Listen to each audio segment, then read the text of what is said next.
right, hello everybody. How you all doing? I hope you all doing well. My name is Paradise, and welcome to the Paradise League SEA Tournament, season number 1. We're gonna start off here with the winner bracket finals with Junior versus Devil Gang on the Hell One side, and I'm joined here today by What You Got, aka Chris. Chris, how you doing today? Hello, Paradise. Good to be back here for another weekend of some HoN coverage here, back on the Paradise League. I'm pretty excited as we are now into the final couple of teams. Here we're in the winner bracket final, where we have a best of 3, as you just pointed out. So, over the last couple of weekends, we've gotten a chance to see these two teams in action. Both have proven themselves worthy to get here to the winner bracket final. So I'm expecting a very good series here. And to kick the day off, I will be solo casting, which is something that does happen from time to time. But hopefully once we pick up some more time here in the day, we can snag a co-caster for me. But I will. You guys will just have to be stuck hearing me solo cast for now, unfortunately. So hopefully you guys can bear that. But I'm very excited to be here, and I think this one's going to be a lot of fun. So again, if you guys have not watched any of this tournament so far and you're just tuning in for the first time, this is the SEA tournament scene. So very different from the NAEU as far as they play on a different map. And this tournament is also casual mode, so we will be seeing lots of different style of picks that you may not be used to, as well as bans. So without further ado, let's start talking about them as the teams are done with the first banning wave. So we have Magebane, Thunderbringer, and Bushwhack going to be banned out here by our Hellborn side, which is Devil Gang. And then we have the Tundra, Soul Reaper, Doctor Repulsor, banned out here by Junior. And something worth noting as well, as I'm going to just double check really quickly there, and I am correct, that this is actually being played on our newest patch, which did launch on Tuesday. So this is patch 4.13.2 because we've had a couple of bug fix patches. But I'm going to be very interested to see how the teams are going to respond here to having a balance patch mid-tournament. Because that can definitely shake up a little bit of the meta, perhaps, because we have some item changes, some new item additions as well. I'm going to be pretty excited to see if those get picked up and utilized. And then we have some hero changes in balance.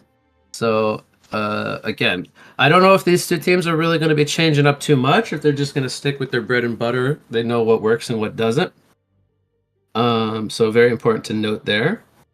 And we have a first pick from Devil Gang coming out, going to be the Bubbles. This is something we've seen throughout the majority of the tournament, really, where they just really value this Bubbles pick. They can run it mid lane or in the off lane with another long lane hero or a roamer, and it can do quite well. On the side of Junior, they have picked up some initiators in both the Pestilence and the Behemoth. And most commonly, they like to run the Pestilence mid and the Behemoth as a second support, who starts usually with Marchers in the off lane with another hero and does a lot of roaming. Now we have the final two picks here of the first picking phase. Coming out from Devil Gang will be the Geomancer and the Silhouette. So normally this is where I would tell my co-caster, who I don't have one right now, but I would say, all right, Devil Gang picked up Silhouette. That's one of my favorite heroes. So I am already excited here to kick off the day with game number 1 and to see a Silhouette. And I'm hoping that the Silhouette, whoever's going to be playing it, will not be playing like this very defensive style of Silhouette with a very passive item build, because we've been seeing that a lot. And I feel like it has costed some of the teams some games throughout this tournament because they don't value playing a more aggressive style Silhouette. We'll have to wait and see here how DV does run that. So I'm already excited. They got the pairing of the Geomancer and the Bubbles. This is something that is very common. If one is picked up, the other is usually banned or taken away from them because they both have green hero portraits. That's the main reason. When you have two heroes with green hero portraits, that just screams synergy. They're just going to be looking to go together, run around the map, set up kills, and wreak havoc. So Geomancer plus Bubbles seems to work very well for the Southeast Asian scene. And then pairing that with a Silhouette, I'm already very excited. But we still got another half of the draft to see what's happening here. So, as the second banning phase is now underway, we have begun with Witchslayer and Andromeda, so two support bans coming out from Junior Junior. And they still need their own support, which they could look to pick up here on their next incoming pick, but they will last ban the Pearl. So these are mostly defensive supports, but the Witchslayer is an interesting ban here because that would have been a very good pick for them to pick up going up against this trio of heroes that are very slippery and also very squishy heroes once they're caught by the Witchslayer. So I'm a little bit surprised, but maybe Junior Junior didn't want to run the Witchslayer themselves. On the reverse side, Devil Gang already has their carry.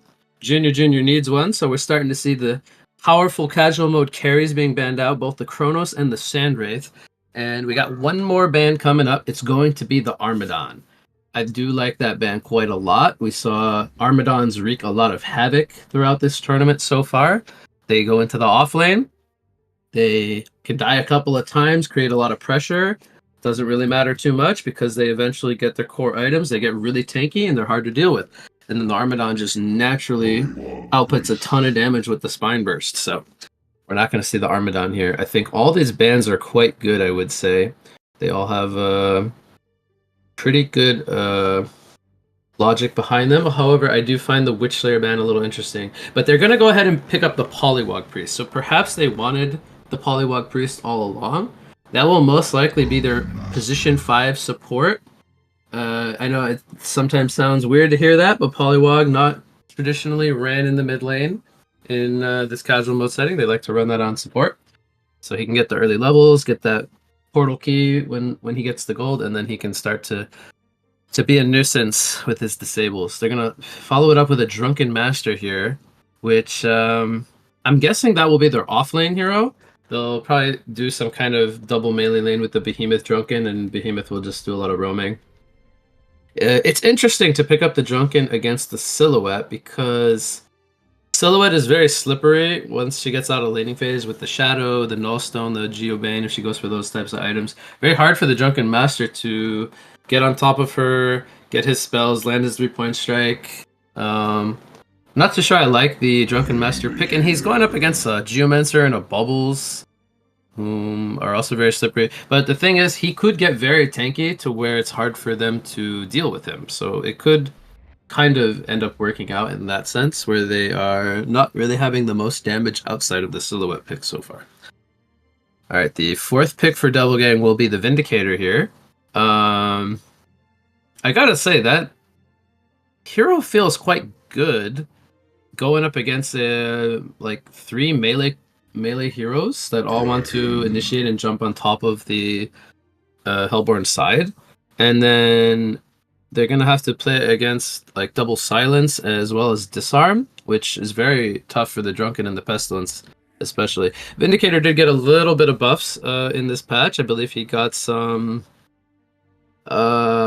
testing my memory here. I think he got a little bit of extra duration on his disarm from his Sage's Lore, so that got a little bit stronger. And I believe his Master's Incantation burns mana when attacking a silenced target now. So he can actually burn a little bit of mana, which is too much, I would say. A little bit of utility added to his right clicks there. I forget if this Glyph of Silence might have gotten a little bit of a buff as well. I'm actually going to just take a quick look here at the patch notes myself to refresh my memory here.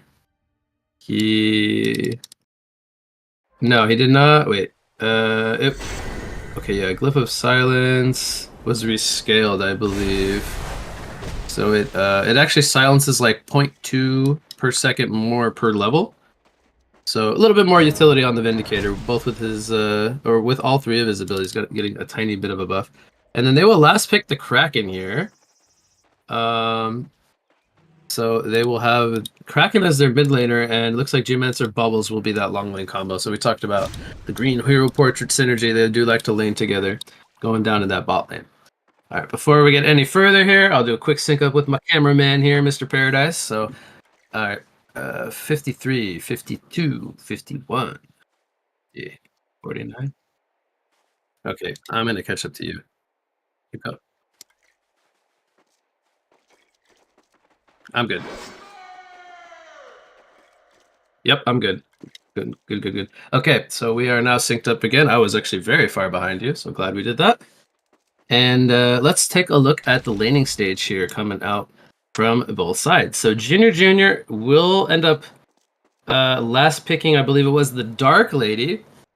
So they wanted the Dark Lady against all these very slippery heroes. Just about everyone other than the Vindicator has some kind of escape mechanism. Very, very good pick, I would say, with the Dark Blades. Able to shut down a lot of these heroes from using their escape mechanisms or initiation tools. And we have seen quite a bit of Dark Lady play throughout this tournament. Very, very good hero. So I like that pick. They're going to run that with the Polywog Priest in the bot lane, going up against Bubbles and Geomancer. Mid lane, we're going to have that Pestilence versus Kraken matchup. And I'm trying to remember now. Toffee on the Kraken, I believe it was actually him that I saw of like a ridiculous Kraken performance last weekend from him. And I'm going to be interested to see if he carries that over into this weekend as well. Top lane's going to be Drunken Master versus Silhouette Vindicator, and we have Behemoth making his way downtown, aka going down to the bot lane here, moving through the jungle as he wants to do like a semi-tri lane here with the Dark Lady and the Polywog to maybe set up some pressure here, get a Bloodlust perhaps coming in from the flank. We'll see if they try to go on a certain target, but I would imagine they need at least level 2 on the Dark Lady, maybe to have charge and silence, but she's taking a lot of pressure already from the Bubbles, already getting quite low on life. So as far as these laning, the laning stage goes, they're definitely going to be looking to try to get some impact out of this Behemoth because they're currently dual versus tri-lane here, which means the Silhouette will be having free farm up against the Drunken Master lane. They are not shutting down his XP though at all. He's still gaining full XP. He's level 3 already on the Drunken. And this hero pretty much just needs levels early. Needs to get that level 6 so he can get that burst potential going. Mid lane, Pestilence versus Kraken. I believe this will be mostly a farm trade lane. Kraken should have a little advantage early game, I would say, with the splash. He's going to skip the bottle, go for an early Marchers. Just going to want to sit in the lane, soak the last hits. Maybe he'll buy a bottle after Steam Boots or before Steam Boots, perhaps. Already putting a lot of pressure on the Pestilence. But Behemoth, he still hasn't really found his place just yet. He's just kind of roaming around. There was a skirmish over at Bot Rune. I think Geomancer got that. And the Dark Lady, for the most part, is free farming, but she's not keeping up quite with the Silhouette for now. There's a couple of creep kills behind. Bottom lane, this could be the Bloodlust. We'll see if it's enough. Doesn't look like they have enough CC for the Bubble skill, but they're going for the Geomancer. He should have his dig. He's gonna hold it for a little bit. Wants to make sure to get over the cliff there. So we saw right there the slipperiness of both the Bubbles and the Geomancer, able to escape an early rotation here. Again, not too many levels on the supporting cast just yet, so the disables aren't the best, but we see a deny coming in here from our Geomancer. He will obviously not lose any gold. No Bloodlust given yet. He will respawn and TP into the mid lane. Don't know if he can necessarily set up a kill on the Pestilence with the Kraken. Maybe when he gets level 6 to hold him down in place, but top lane, here comes some pressure on the Drunken Master. Silhouette grapples forward. Drunken Master going to try to juke in the trees here. Doesn't have Marchers, though. This is just a Red Boot Silhouette, though. She's going to try to chase. She has another Lotus coming up in 5 seconds. Here comes Geomancer. Lines up the Dig Stun. Very well placed. And there's the Sage's Lore coming out from Vindicator. Going to secure the Bloodlust kill here for Devil Gang. And they are off to a 1,100 gold lead so far. So both the Silhouette and the Kraken having a good start. Vindicator with the Bloodlust going to bump him up to 280 gold per minute, which is about 100 above the remaining cast of Junior. So that's where we see a big disparity in the gold, as well as Bubbles being a bit ahead of the Drunken Master so far, with about 80 gold per minute gap there. So again, it's still very early, not too concerning for either team. Silhouette is going to buy her Ghost Marchers. Dark Lady going to buy her Ghost Marchers as well.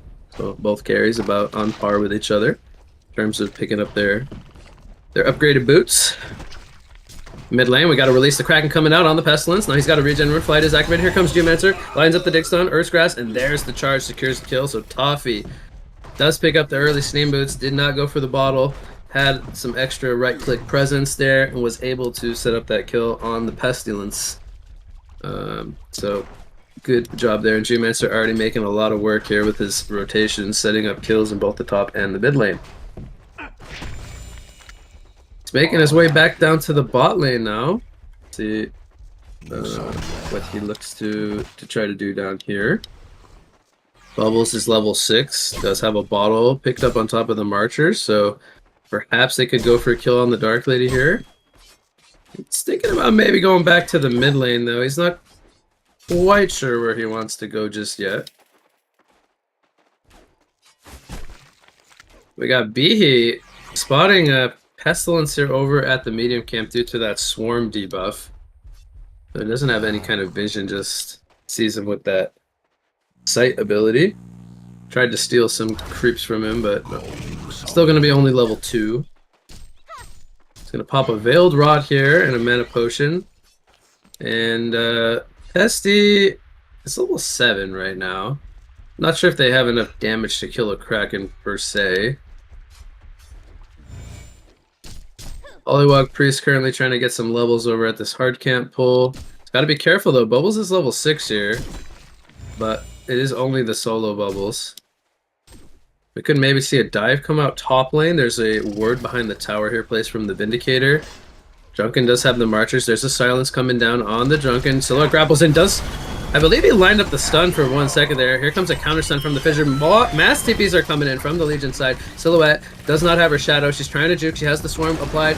Vindicator getting licked down by the Polywog Priest. And here comes the Impale stun taking him out. So they will lose the Vindicator in response to this Drunken Master. Geomancer are going to go for the port out in the trees. But there's another Fissure stun coming in from the Behemoth. And they are going to punish the dive here. A double tap coming out for the Pestilence there from Junior.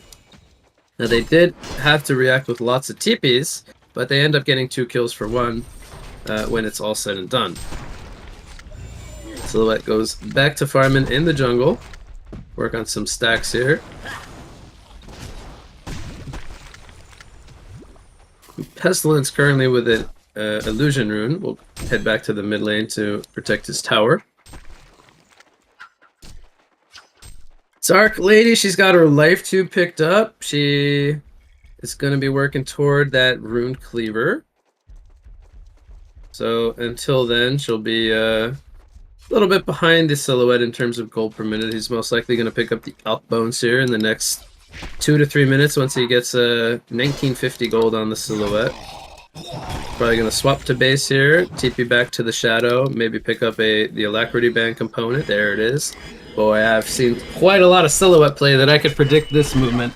And he is going to swap back into the top lane, get back into the action, and continue farming. Love to see that. Pestilence picking up the early Mighty Blade. I'm pretty interested here. I think this might be...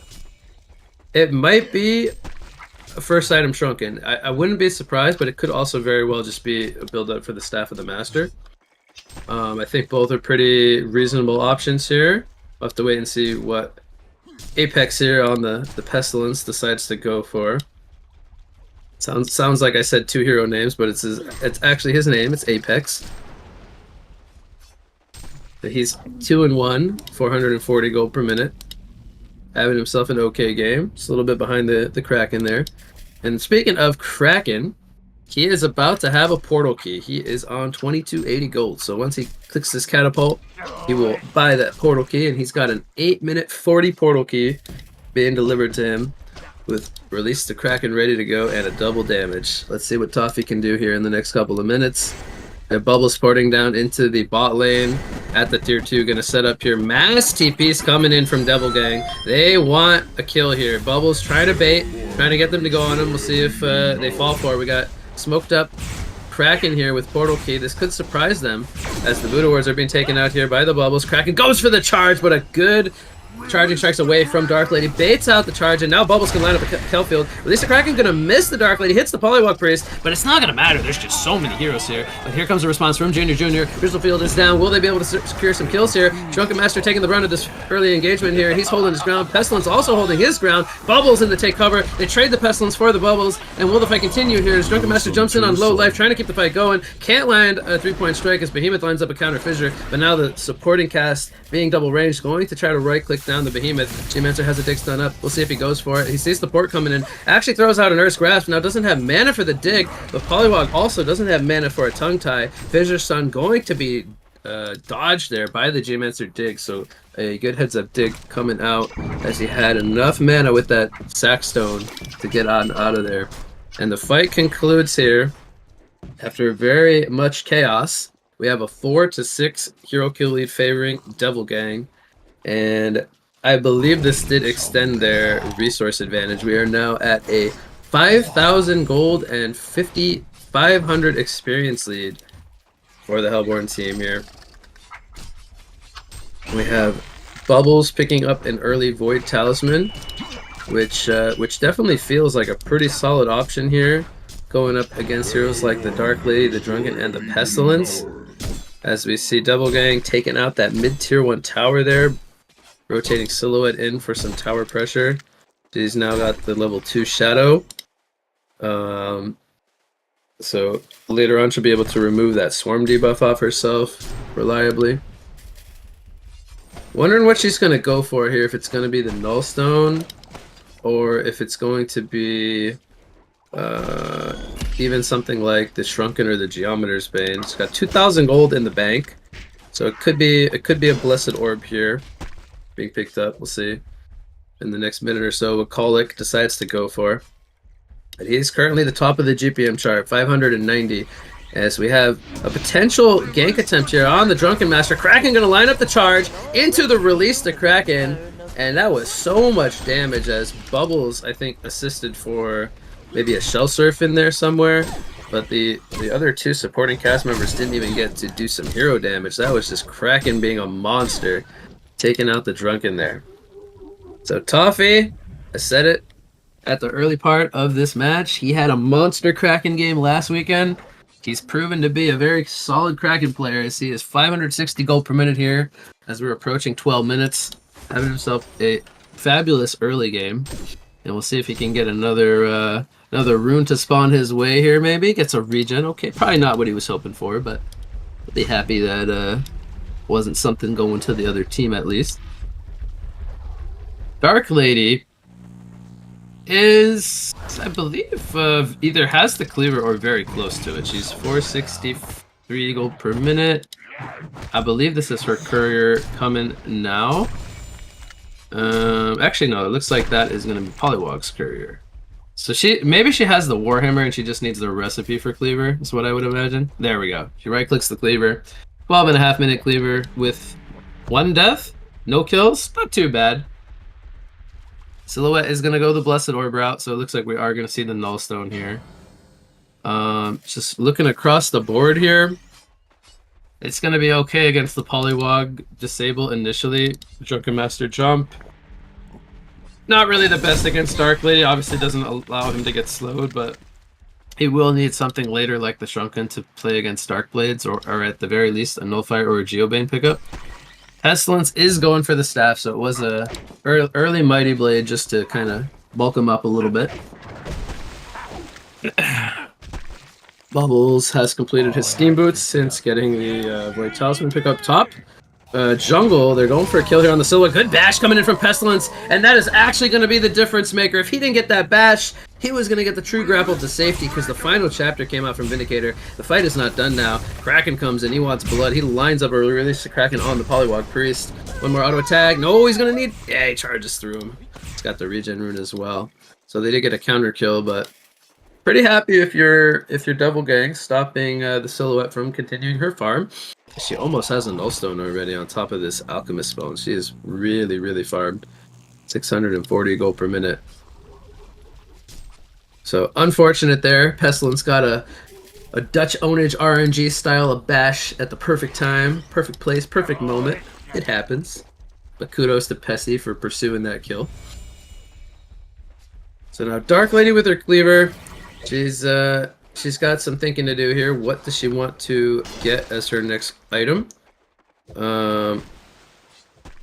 We could see a very early shrunken head from her. We could also just see more of a greedier route with like a firebrand into I'm not sure if she would go Frostburn this game. It's very possible, just to be able to chase down targets. I would say this is a very good Geometer's Bane game, but at the same time, I don't think the Dark Lady is necessarily wanting to go Geometer's Bane, but it's possible. Most likely going to see Firebrand into Shrunken. She's got the Fleet Feet, and I believe also just bought the Quick Blade. Gonna go for the extra mobility. Farming presence makes sense to me.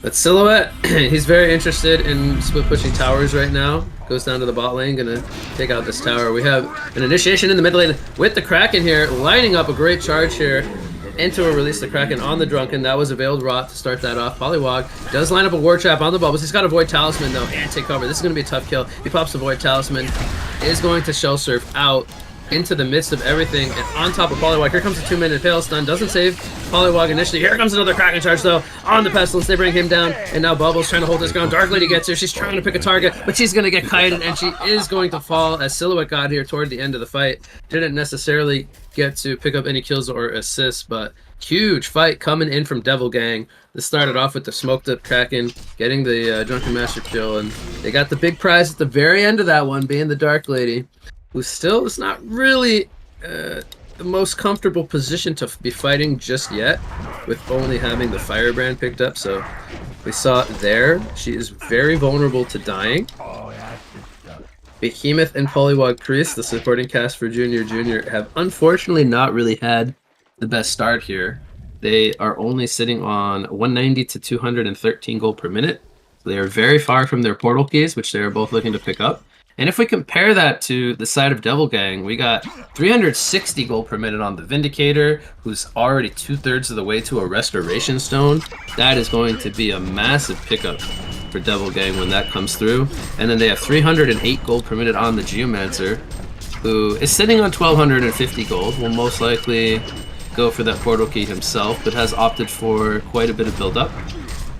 Kongor being attempted here. Looks like there is not going to be any resistance here from Junior. They have a ward here on the Hellborn Riverside, but it's not going to matter. There's just no way they could fight this right now.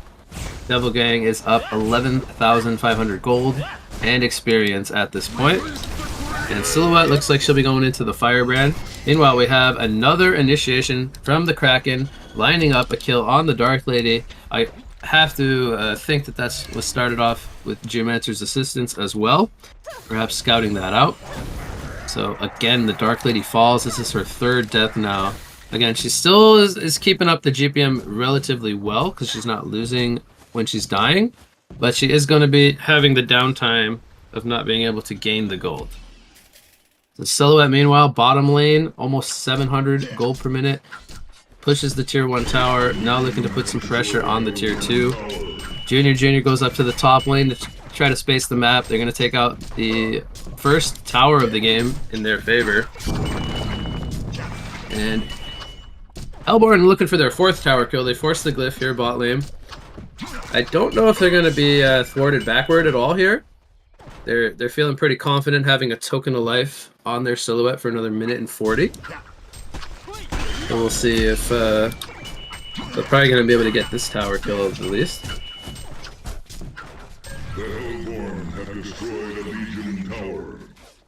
Behemoth up in the top lane. He's doing everything he can to try to get money for his portal key. He's at 1780. Very close. Pestilence as well. He just finished his staff and has a Mighty Blade picked up, so he's working on the Shrunken.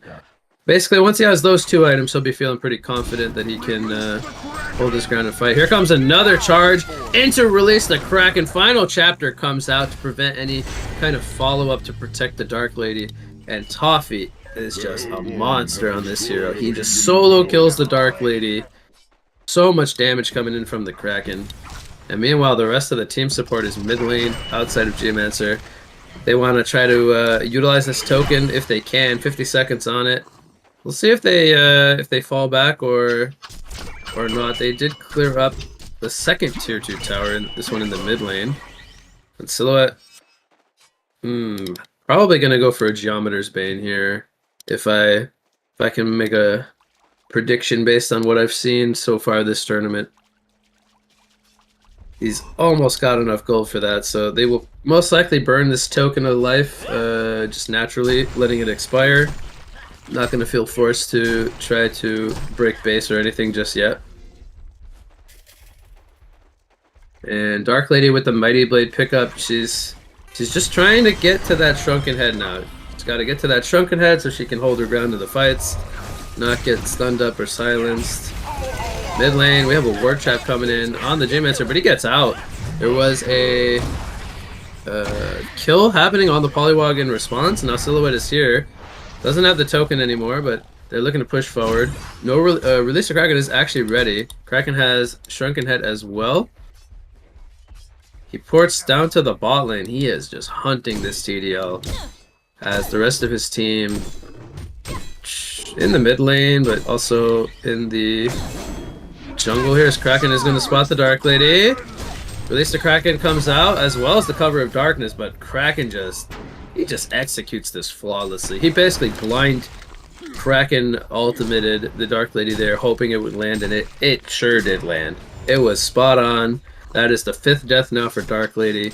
Toffee's level 18, top of the XPM chart by about 100 XPM over the Silhouette. I gotta say, if the game ended here, if there was no more cast in for this one, I would have to give MVP to Toffee. He's just playing so well. Silhouette does finish the Geometer's Bane now. Has another 1,000 gold saved up. I do not know what his next item will be. I think it could be a multitude of things. Starting with a Portal Key, a Shrunken Head. Perhaps might go into something more greedy, but I think I just saw a Mighty Blade pickup, so he's gonna go for that Shrunken, and that'll probably be his timing or his window to try to end this game sooner rather than later. Because eventually, the longer this game goes, the Dark Lady, if she can close this gold per minute gap between her and the TDL, the Silhouette, she will be stronger than the Silhouette the longer this game goes. So we have a final chapter coming out. I don't know if that was an accident or if they thought there was a kill happening somewhere, but I don't see anything happening on the map. So Vindicator maybe just feeling like he can burn an ultimate because he's got 2 of them now. He's got his Resto Stone picked up. It's going to be even more control for their for Double Gang. And Behemoth and Poly, it's going to be hard for them to line up their spells because they got to go up against 2 final chapters now. Poly skips the Portal Key entirely, goes for a Jade Spire. Just going to try to stay in the back line. Try to cast his spells from far away. I'm hoping that Behemoth can get his level 11 soon, because this 22 minutes in, he's only level 9 with a level 1 Shockwave. It's not going to feel that scary. He blinks forward here, trying to find a ward if there's anything on the cliff, but now he's exposed himself. Kraken going to get stunned up by the Enrage. Here comes a 2-man Shockwave. Nothing really happening from it, though. They're turning, and they are going to use a Release the Kraken. So Devil Gang will get a kill there. They also got the Shockwave cooldown out of Behemoth, which means Silhouette is feeling pretty safe now to push this tower. Or at least feeling more comfortable to hit. Has the Shadow up as well. There's not going to be much resistance here at all. They're going to take out the last outer tower. And it is 20,000 gold and 23,000 experience in their favor now. And I gotta say, pending some kind of miraculous comeback, I don't know how Junior's gonna come back from this one. It's feeling all Double Gang right now, mostly because it is. She's got the Shrunken though picked up on Dark Lady. This is her timing to at least try to be able to get a little bit more active in the fights if she's able to, but obviously still being this far behind, wants to continue trying to split push. Gonna force out a glyph here down in the bot lane. This tower will need to be defended here as Bubbles gets here. It's in deny range, but I don't think Bubbles will take it out just yet. Probably will look to clean up this creep wave first and then deny the tower. It's actually not going to deny it. Okay. So Bubbles picks up a Grimoire of Power, still not going for a portal key. He's going for the damage route. Kraken has a full demonic breastplate since the Shrunken Head pickup. Geomancer has a Sand Scepter and a portal key, and we could see potential kill here on the Drunken Master. Sand Scepter into stun into Crystal Field. At least the Kraken, I don't even know if it was necessary, but they burn it anyway. They use a lot to kill the Drunken. And he's got a barrier idol, so maybe perhaps they felt he wasn't going to be kept in place. Failed rots here mid lane. Silhouette pops the Shrunken as Bihi exposed himself. Didn't get the shockwave out because the Glyph of Silence came down from Vindicator. That was clutch. Clutch timing there. So good reactions from Devil Gang across the board. The Silence, the Shrunken from Silhouette, everything was very good. And they did not allow the Behemoth to jump them. That obviously looked kind of weird if you're looking from the perspective of Behemoth, but that was honestly just really well played by Devil Gang. The Dark Lady without the Behemoth up, or well, the Poliwag also dead. The Behemoth is now alive again. Just looking to split push. They're going to lose the tower here. Mass TPs, or at least a pair of TPs bot lane. Silhouette has her Shrunken picked up. Puts a lot of pressure here on the Dark Lady, but just going to force him to TP back. He was forced to use his Shrunken at least. So that's 65 seconds, no Shrunken on the Dark Lady. Let's see if Devil Gang wants to capitalize. There's a Kongor spawning in 1 minute. Final chapter comes out. Bubbles jumps in. More of a defensive silence though, as they're not really looking to go in here. Bubbles actually gets taken out as Behemoth lined up a fissure with the help of Dark Lady. I think slowing him there.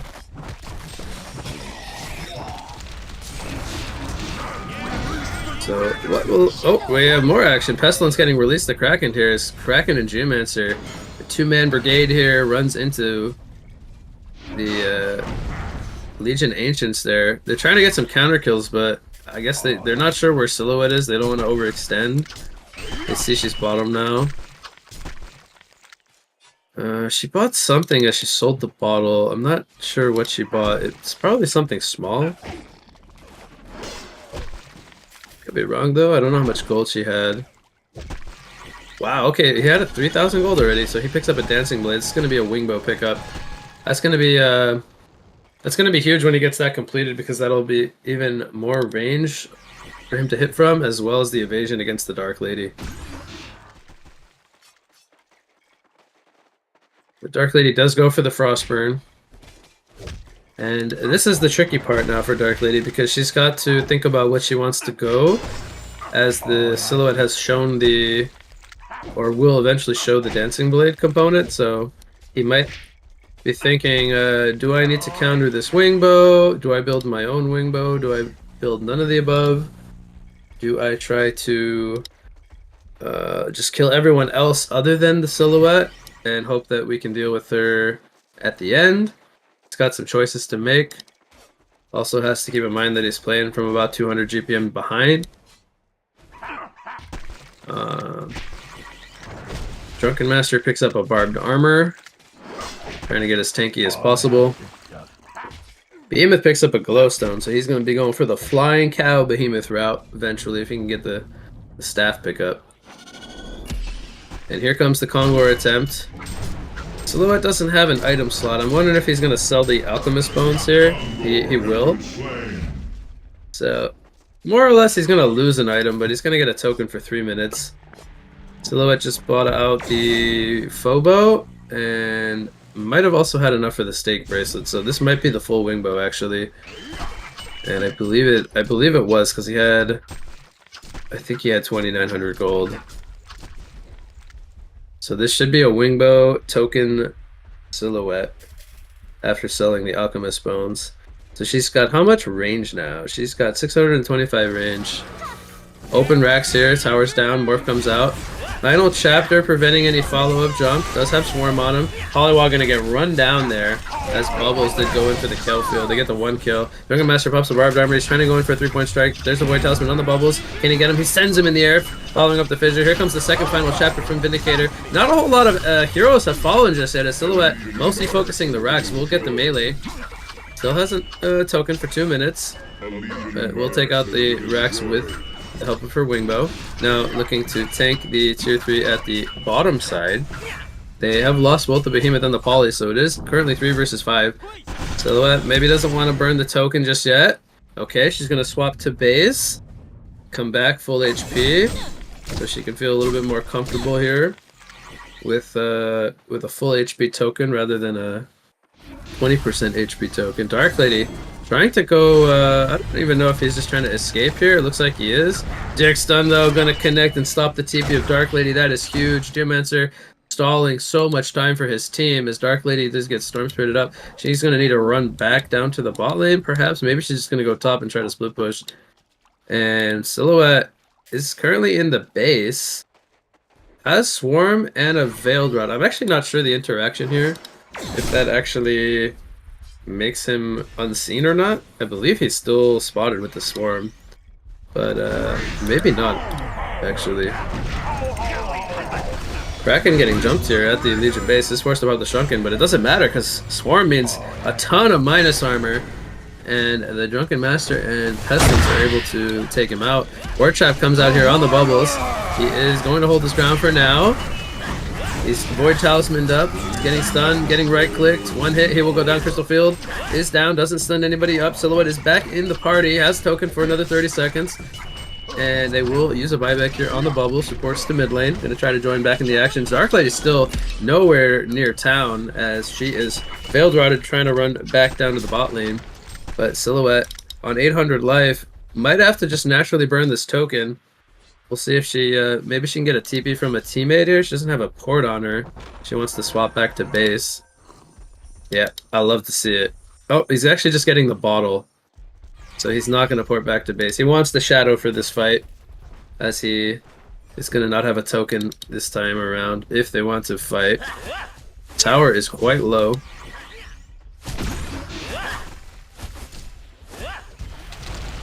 And it looks like they will just reset for now. Just hanging in the area here in the Legion jungle. Perhaps doing like a fake back. They can get a jump outside Junior's base. That would probably be the ideal situation, but they are not going to fall for it. They have a word of sight here as well on the high ground to spot them coming in. Dark Lady with 3,500 gold. Very tough position to be in here. She needs to think about whether or not to hold for a buyback or exactly what item she needs to buy here. And I don't know if I have a great answer because it's a pretty tough position to be in. Polly has his portal key. He's getting jumped here. Kraken actually misses the charge. That was a very awkward interaction. It looked like he hit him on the side but just didn't pull him. Did burn and release the Kraken to prevent any potential follow-up, it looked like.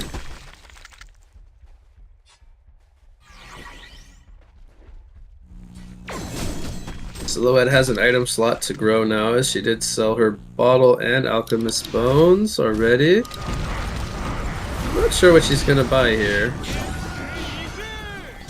Got a final chapter coming out. Dark Lady got initiated on, is going to fall. Final auto attack from the Bubbles takes her out. Counter Shockwave comes in after the silencer is off from Behemoth, but it's just not enough. Without the Dark Lady's damage there, it's not enough of a threat. And Devil Gang is looking pretty strong here. They do have a buyback on Dark Lady, but gee, you'd hate to see the gold go into a buyback at this point. Might have to do it though. Tower's being taken out. She doesn't have a Shrunken for 40 seconds if she does buy back, so regardless, it's going to be pretty hard to fight. Bubbles gets hit with a Swarm here. Silhouette's just right-clicking the Rex. It's going to be a two Rex lead in a sec here. They almost got the range Rex. Geomancer falls here. Kraken has the swarm. He's gonna charge back, try to get out of there. Shrunken's about to wear off. Drunken Master pushing forward. Pestilence jumps in with the portal key. They're gonna probably get the one kill there on the Kraken. And Kraken, honestly, he just melted with that swarm minus armor. Pretty crazy. Not sure what Pesty's going for here. He's got an Arcana. I was gonna maybe say Twin Blade, but you cannot buy that anymore. So it's either gonna be a Hellflower, a Harkon's Blade. It could be that new item, Abyssal Flower. He wants to go for a Hellflower. Juggernaut activated by Dark Lady. Takes so much damage. He's gonna fall. There was a spiked bola on the Vindicator as well. Right clicks from Silhouette. Can he take out the Drunken Master? 2 more hits. He does. Pestilence now getting right clicked as well. Bubbles in a ward trap. Polly trying to hold down the Vindicator. It's tough though, man. There's just such a big goal disparity between the 2 teams right now. Polywog going to fall. Behemoth falls as well. Silhouette grappling left and right. Right clicking. Targets down. Pestilence is going to get dusted, but he TP's out before anything could stop his port. As I don't think there was anything off cooldown regardless. Silhouette buys a Shroud. So he's a little bit more mobile. He's going to swap back into the mid lane. So he had a Shadow there, ported to base. Behemoth is about 700 gold from his staff.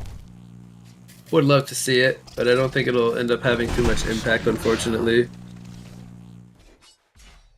What is Mr. Pestilence going to go for here? Does he buy anything or just hold buyback? He might just hold buyback, honestly.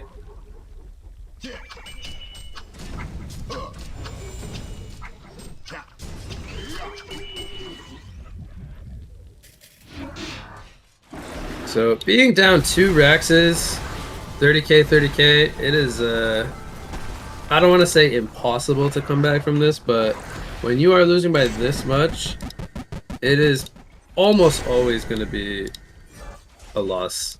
Because you constantly have to defend against the big creeps, which also are giving less gold, which means your gold income is very hurt.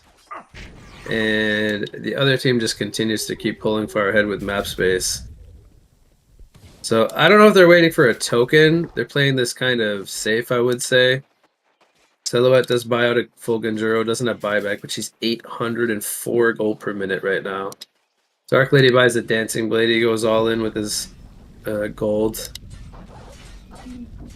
And I would imagine there's going to be one more fight, and if Dark Lady dies, it'll probably prompt a CC vote. We'll see though. But yeah, going up against Double Silence, Bola from Vindicator. Kraken now has a Hellflower. Bubbles has Staff picked up. I didn't even see that one. Oof. The items are just pouring in. Drunken Master, I think he's almost got enough gold for a full Demonic if he wants it. He might even just buy a Shrunken. Okay, he sold something small. I don't know what it was, but he sold something. And he bought the full Demonic. Might have been a Protective Talisman or something. I'm not sure. He sold something. Right, so that's a good counter Demonic to the Krakens.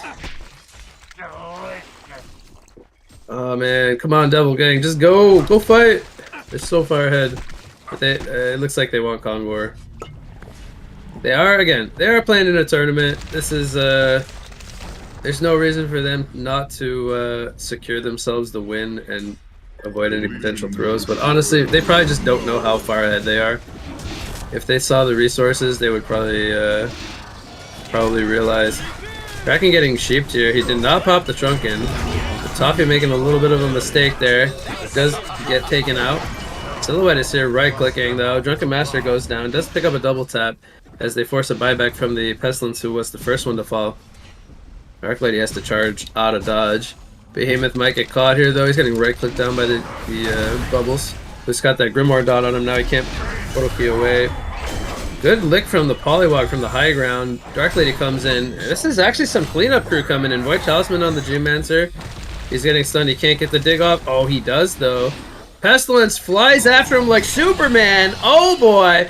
Bubbles, you are not hidden in the forest, buddy. You are taken out by the swarm. as Pestilence, Michael Jordan leaped up in there. He said, no, no, no. My kill. And that was actually a wild fight, as Junior takes a genocide, minus killing the Silhouette, who was able to escape. So perhaps Devil Gang knows something that I don't. They are respecting this teamfight power coming in from Junior. And Dark Lady now with a finished wing bow. Okay, it's starting to get slightly more interesting. The lead didn't cut by too much, mostly 5,000 gold, I would say. Now they'll get a token up on the Dark Lady. And they also get a bananas. Okay, because this is the third Kwangor. So Dark Lady actually has bananas in her consumable slot. You can only see that by clicking on Dark Lady.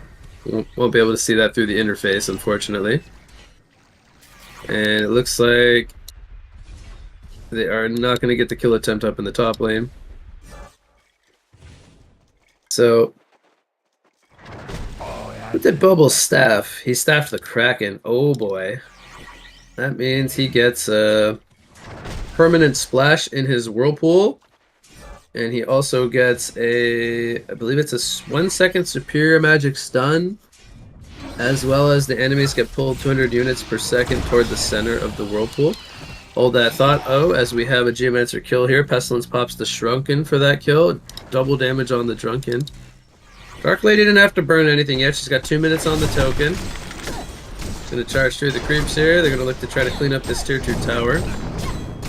Double damage helping from the Drunken. As we got the Flying Behemoth now with the Staff of the Master. Drunken going to tank this tower. It doesn't look like Double Gang's interested in fighting this. Kraken is porting back though. Silhouette gonna go for the rat backdoor strat. She does have Shadow and Geometer's Bane. She forces the glyph out. Meanwhile, at the Hellborn base, Dark Lady getting locked down in the release of Kraken. Does burn the token. Still has the bananas ready to go. Darkness Falls comes out. Takes out the bubbles through the Void Talisman. Silhouette is going to secure the Mega Creeps. While this was all happening, she rat backdoored. They're gonna get the mid lane in response here. Stormspear comes out from Geomancer. He gets counter sheep. It doesn't get stunned though. Pestilence got silenced. They're jumping at the tier 4s though. They take out the Vindicator. Oh boy, they're going for the tier 4s now. This could get interesting. Dark Lady has 3,800 gold. I would like to see her maybe buy something. Polywog going toward the base. Silhouette is here though. Takes out the Polywog. And we have a base race coming now. Tier 4. Last one being worked on. Dark Lady goes in on the Silhouette. Who can kill first? The Dark Lady bananas come in. Okay, Behemoth gets the kill. Here comes the first buyback from Silhouette. Did Junior actually do it? There is a Doombringer picked up on the Pestilence, and I cannot believe what is happening. A 30,000 gold and experience lead is erased, and Junior, they have done it. They've taken game number 1 in a... This has to be one of the biggest comebacks I've ever seen in HoN. I just can't believe what's happening right now. Junior did the unthinkable. Oh my god, I wanted them to concede this one, and they actually proved me wrong. They stick through to the very end, get themselves a victory here, and I am lost for words. I am actually speechless to what I have just witnessed. That was something to see. I am at awe right now. A 30,000+ gold and experience lead erased in a matter of minutes as they are able to turn it around into a victory. Wow. I'm gonna need to catch my breath. All right. Unfortunately, I'm just gonna cut it short here, as I don't have a co-caster. I've been dying for the last like half an hour, so we're gonna go to a short break. We'll get the game number 2 going, but wow, that game number 1 was something to watch. You don't want to go anywhere, ladies and gents. We got more winner bracket finals coverage coming up after a short break. Stay tuned.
Welcome back, everyone, from the break. I had to catch my breath there for a couple of minutes because I might have just witnessed one of the best things I've ever seen in Heroes of Newerth, which was a miraculous comeback from Junior Junior. So they are currently leading this best of three winner bracket finals series 1-0. I'm once again going to be your main shoutcaster, What You Got, and I have a co-caster here for game number 2. So without further ado, let me introduce him. His name is Nede. How you doing today, buddy? Thank you for joining me. It's great to be back. I'm pretty good. I just woke up. You just woke up, man. It is like the middle of the evening for you. What's going on? Something you want to tell me? I just took a quick nap. Okay, the just waking up part, that's my job, as it's still the morning time here, but I feel like I got plenty of energy after what I just saw. So, I don't know, did you get a chance to see game number 1 here before we continue? I mean, if I've dreamed of it, sure. Okay, so you were still literally asleep. Gotcha. Okay, well, yeah. You might want to go back and watch that, because if you're a diehard Heroes of Newerth fan, you probably don't want to miss what happened in game number 1. But anyway, we got another game here, so let's start here in game number 2 now. Again, Devil Gang coming off that loss. They're going to be looking to try to tie this one up, at least, to send it to a third game. But again, we're here with some HoN SEA tournament coverage. This is casual mode if you're not familiar, Nede, so a little bit different here than maybe what you're used to on the FOC NAEU scene where we play normal mode. They're playing on the old map as well, so you'll start to notice some differences here once we get into some action. I think it's my first game in casual mode that I'm casting, and they do not play with Orb of Zamos or Ophelia's Pact, so you will not see supports buying those, and oftentimes the ranged farmers do not buy Hatchet either, so there will be some things that look a little odd to you, perhaps, but fear not. Fear not, it is all normal maybe stuff. they value the stats more, I guess. Yeah. So, alright, we're into the draft a little bit here. The bans are finished from Hellborn, Geomancer, Kraken, and Tundra. We had a couple of those in the last game, so that's going to open up some new picks this time around.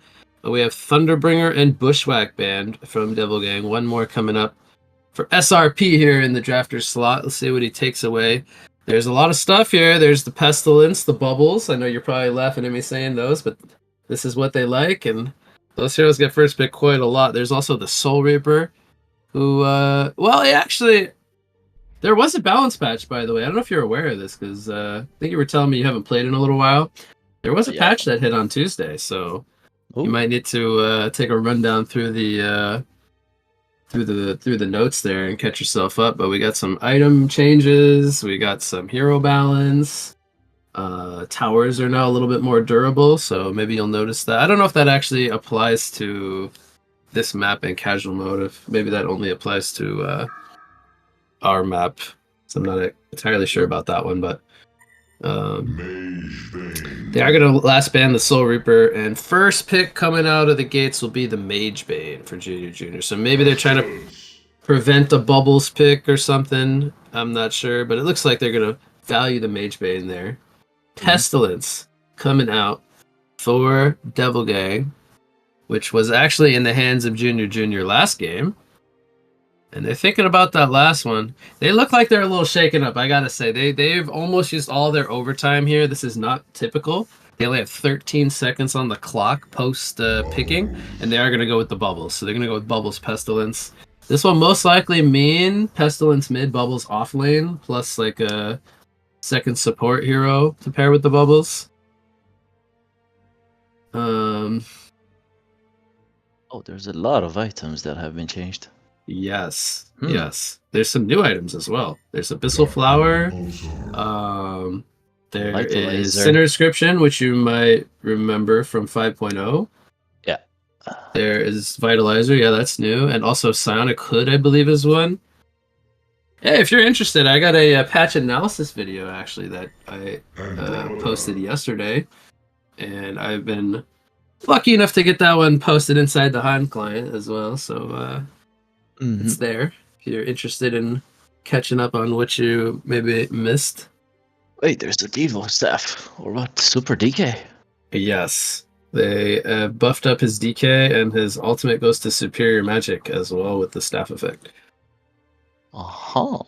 More radius on the rot, Superior Magic, and minus 20% incoming healing as well. You think we're going to see some Devo this game then? Huh? Let's hope, man. I love to see Devo. But you know what is picked up is a Dr. Repulsor. I don't know if you know about that one, but that one is actually quite strong in casual mode. So they're going to get their hands on both the Magebane and the Doctor.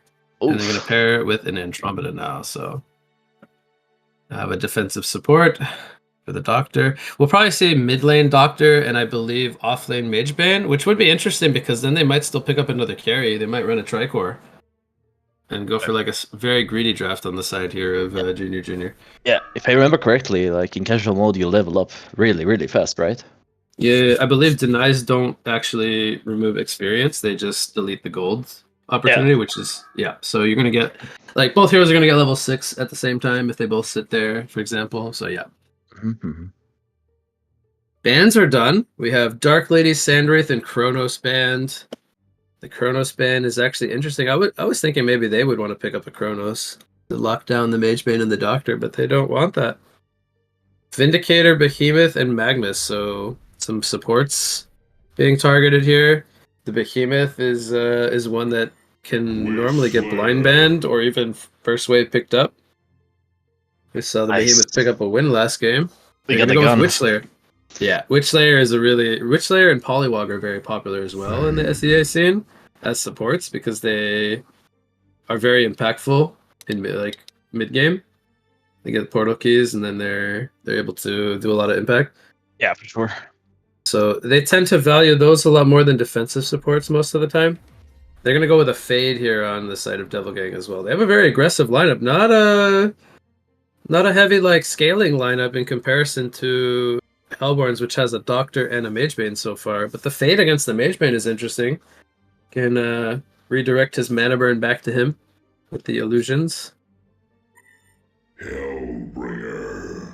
Oh, okay. They're gonna pump in some team fight here. I wonder if this is gonna be a support Hellbringer, or if they're gonna actually run that mid lane and then swap up how they want to run this Doctor. Pebbles. Okay, so all right. I think I got my answer.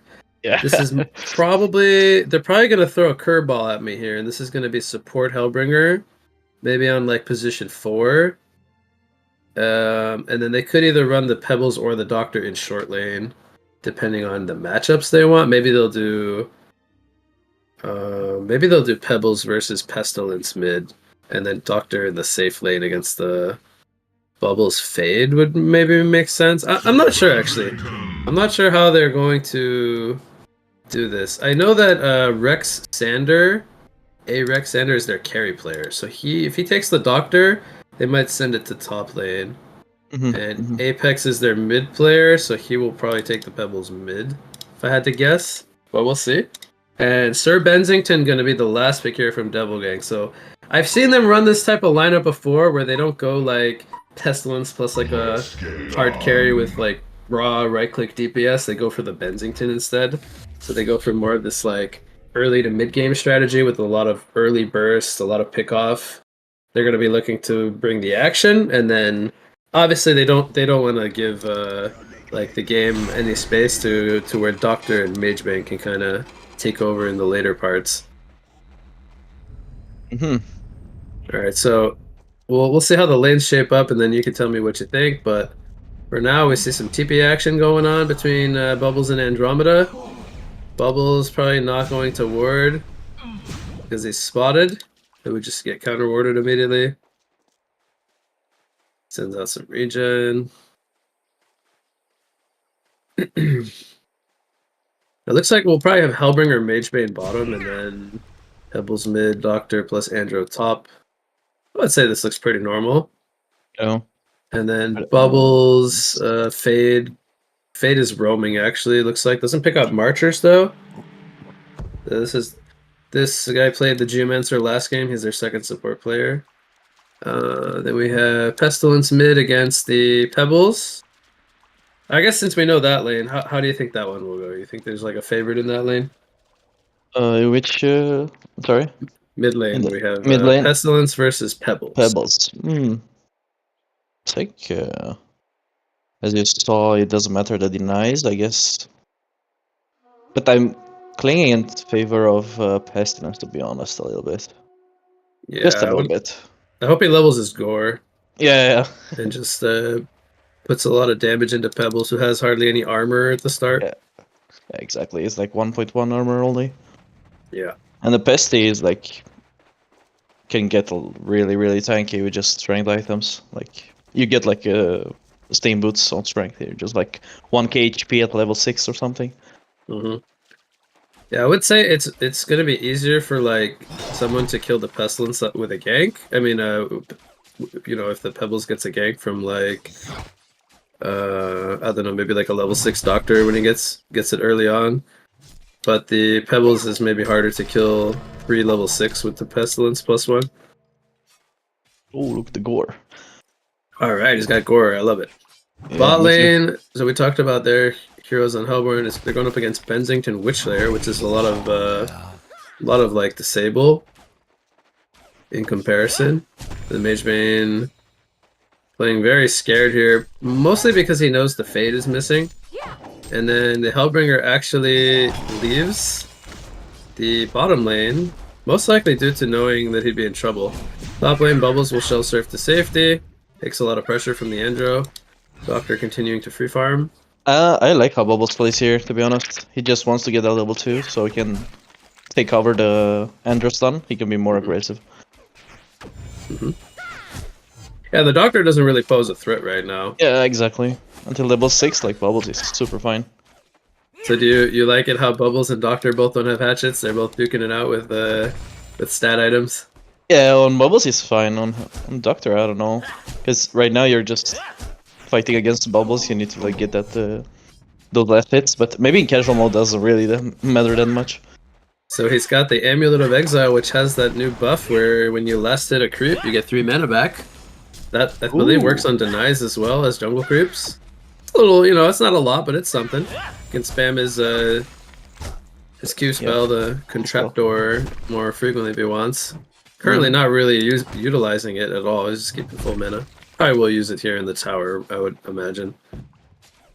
Pretty easy to last hit with that. So Hellbringer is just not really attacking. It's killing them as well. Oh, he's actually jungling. Yeah, okay. I know he was stacking, but I haven't really been paying attention. But I guess this is fine. He's just getting some levels. No. Andro could be dead here, top lane.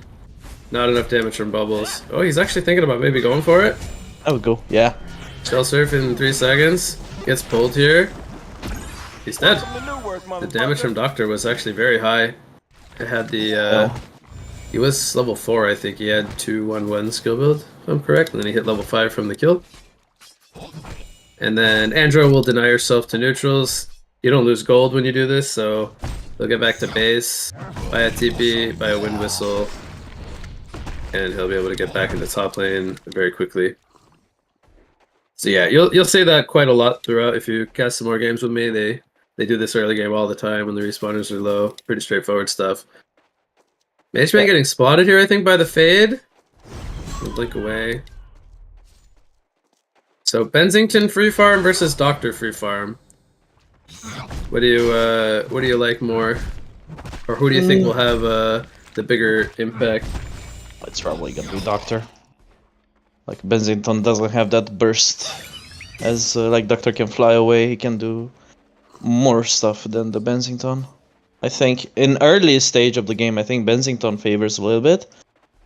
But if Doctor gets like the icon, it's gonna be super huge, I think, for him.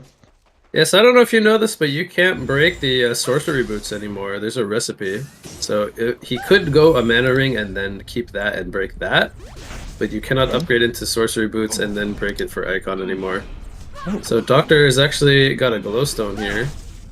He looks like he wants to get the icon like straight up. Feels a little awkward though. He's very slow, doesn't have any sustain. I feel like he'd probably be doing better with like a bottle and some marchers or something. I mean, he can just buy the boots and the mana ring and not upgrading, right? Like, he could go Striders or Steamboots even, and then buy the Mana Ring, yeah. Yeah. Or, yeah, actually, he could buy the boots and the... Yeah, you're right, because then he would just not need to buy the recipe. Yeah, exactly. And then you just see, because I've seen doctors buying like Ghost Marchers sometimes. It's not that weird, because you have a lot of damage and resets the attack on your when you use spells. You know, could be good. But Isn't it weird? Now he buys the Marchers. Yeah. So after walking back to base super slow, he buys them. It's a little funny. Yeah. Pebbles and Pestilence. How's that one going? 33. Oh, we have some action here. Which they're coming in for the counter, but here comes Fade as well. That was a 3 versus 1. Pebbles not going to be able to do too much there. The creep farm looks almost the exact same. Pestilence just got a couple, so it was basically dead even in mid lane. In terms of last hits and even denies.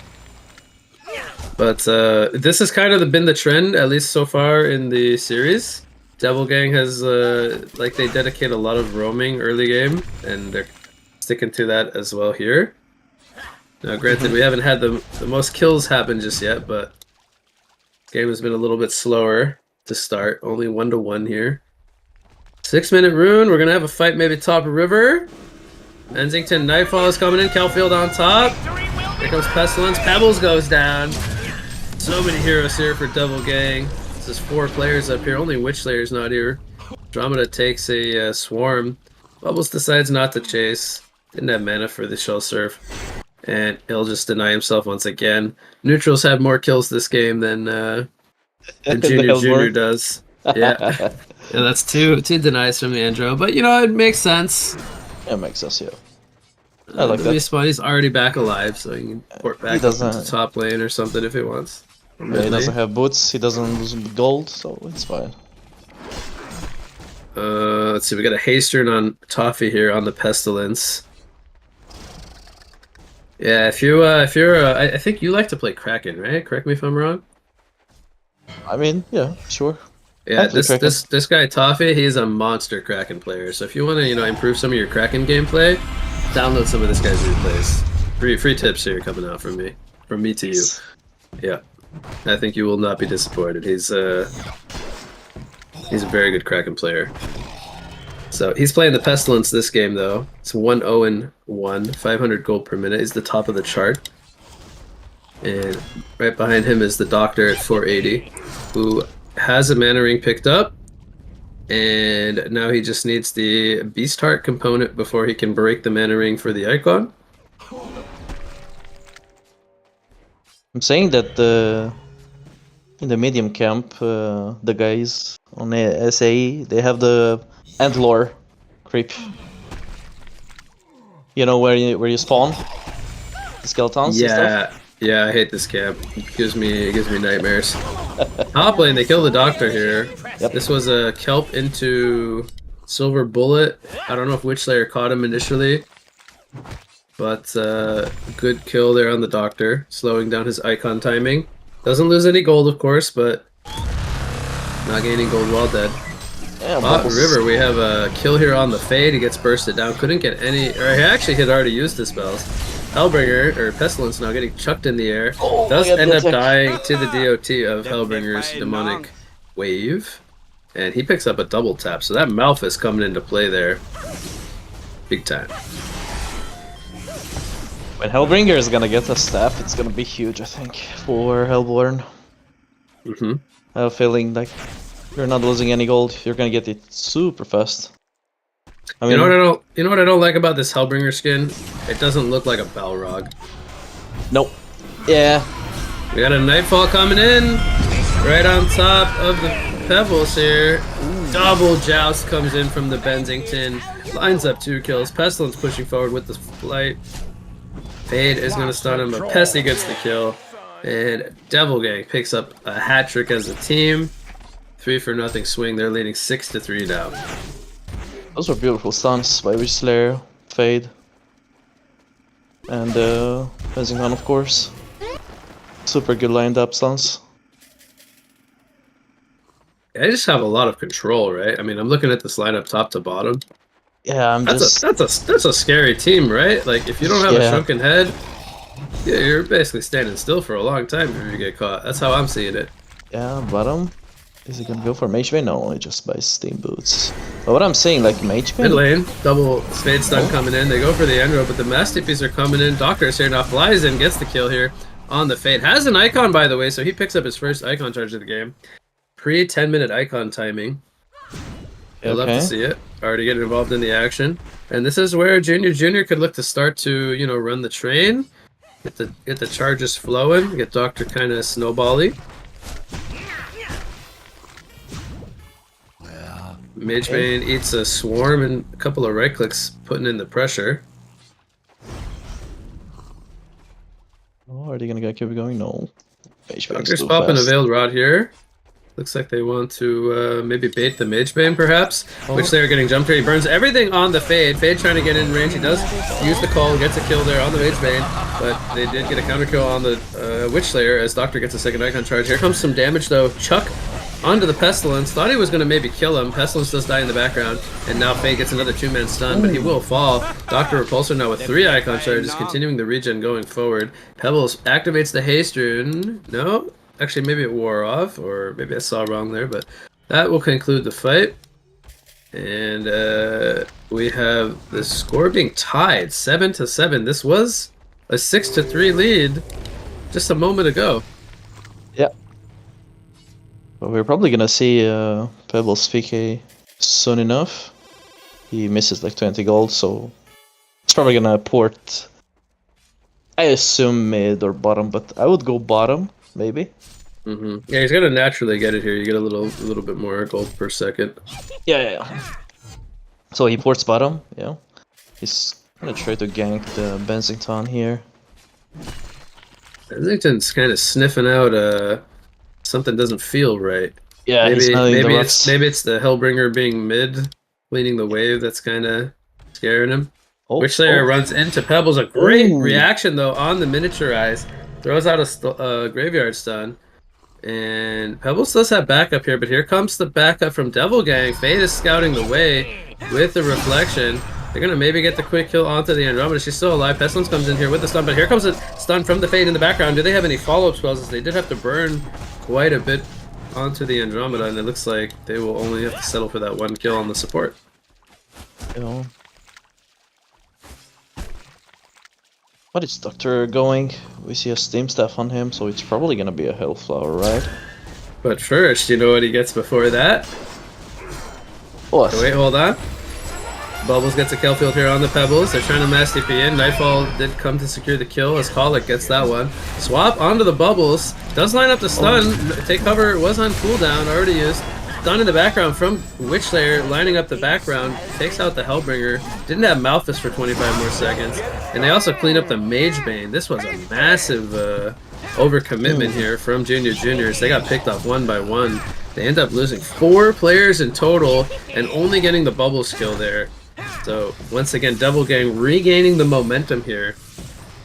To be honest, I think Doctor should have ported mid. He had an illusion rune to be used.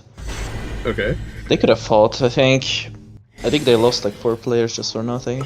Maybe he felt that he didn't have enough mana, or maybe he thought it was Well, he was like 70%. He was 70% mana when he took the illusion rune. I was watching him. So perhaps could have got the icon charge kicked in on the bubbles kill at the start. Yeah. Yeah. So Witch Slayer has a portal key already. Yeah. Goddamn. He's having a really good game. I mean, this guy had a like a 20-minute resto stone on Vindicator last game or something. He was playing really well. That's something you don't want to play against. Yeah, so do you know what comes before a Hellflower? The new item, Abyssal Flower. Abyssal Flower, okay. Abyssal Flower builds into Hellflower. So if you get 2 of these Arcana pieces, he'll get the weaker Hellflower version, which is just like a normal silence. Also, it lasts for another 3 seconds, I see. Not like a perplex damage amp silence like the Hellflower does. It'll still do the leave the trail where they walk type of thing, but it won't give him extra damage, won't give him the perplex. So that's a pretty Fade's getting caught here. rotation. Goes down. Pestilence pushing forward. trying to secure a kill on the mage bane here. Here comes a counter. Malphus though hits bubbles as he ports in. That prompts the Bensington Nightfall as he takes out the Hellebringer. And then meanwhile we have Andromeda getting pursued here by the Pestilence, but Pebbles trying to get this Witch Layer off him, bro. He is going to be fine and walk it off, but the casualty here will be Andromeda, as Toffee is now completely owning Andromeda. Okay, except the Ultimate Warrior streak. Just because you gave me a tip on Kraken, like at the start of the game to. Oh, okay, yeah, counter tip. Yeah, I'm gonna give you a tip on Pestilence. Oh, okay, thank you. I want. I'm actually a bad Pesty player, so I actually need this tip. So, as you know, the staff effect, it's like a cone. Yes. Right? Yep. If you press on the ground and the cone, the ulti applies when it reaches the target, right? Right. But if you click and you're super away from it, it applies instantly. Really?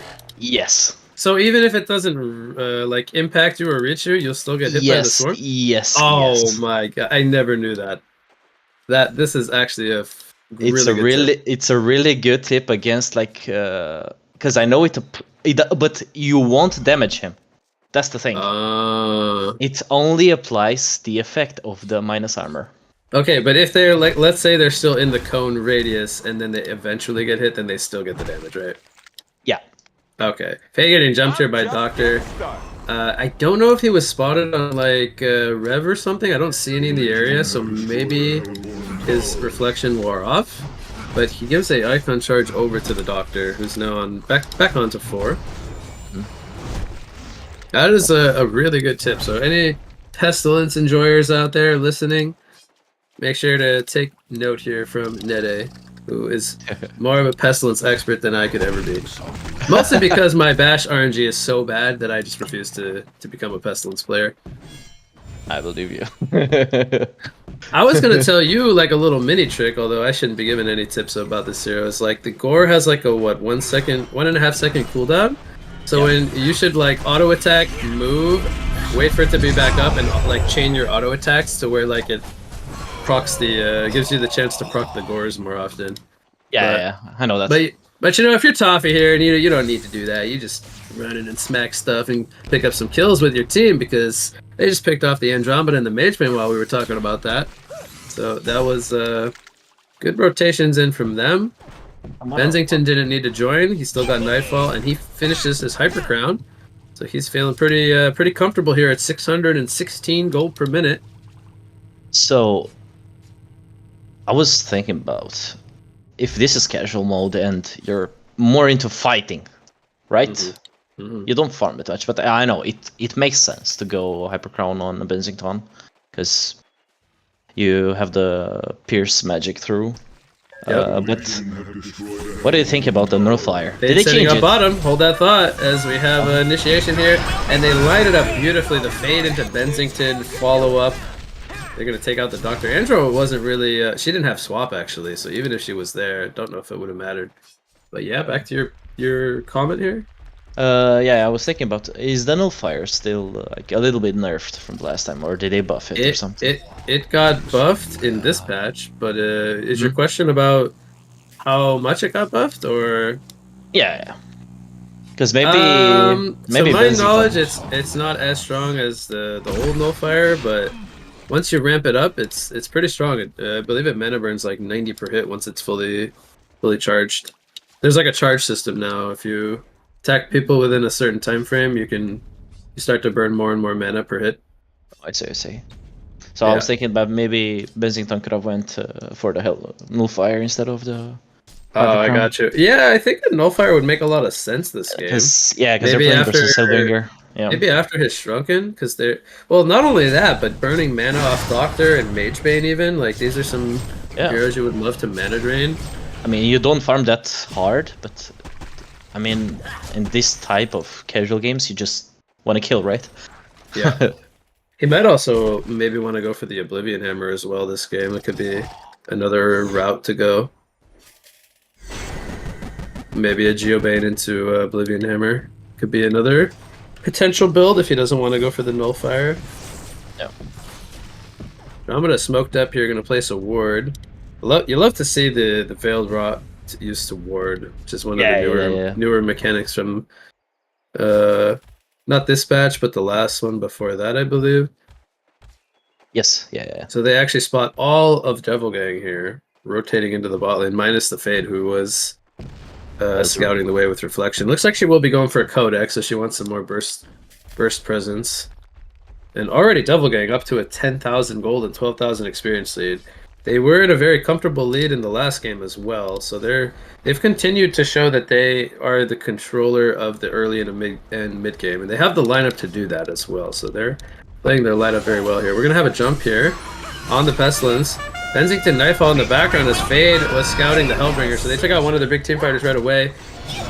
Pestilence did survive, got the Shrunken head off because he's got Staff and Shrunken already. Magebane on the run, has no blink for 5 seconds. Pestilence going to catch him. The right clicks are pounding in from the swarm. That's minus 21 armor, Nede. That is a lot of minus armor.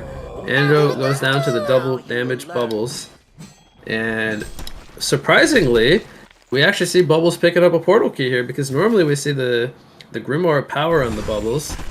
Goes for the light brand, so he'll probably be going for the Grimoire eventually. Yeah, if you've watched enough of these Bubbles players, a lot of the times they skip Portal Key and they just go straight into Grimoire. I think because like in casual mode, you just want to get those big items like earlier. Yeah, but I don't like it. Like PK just makes a lot of sense on that hero. Yeah.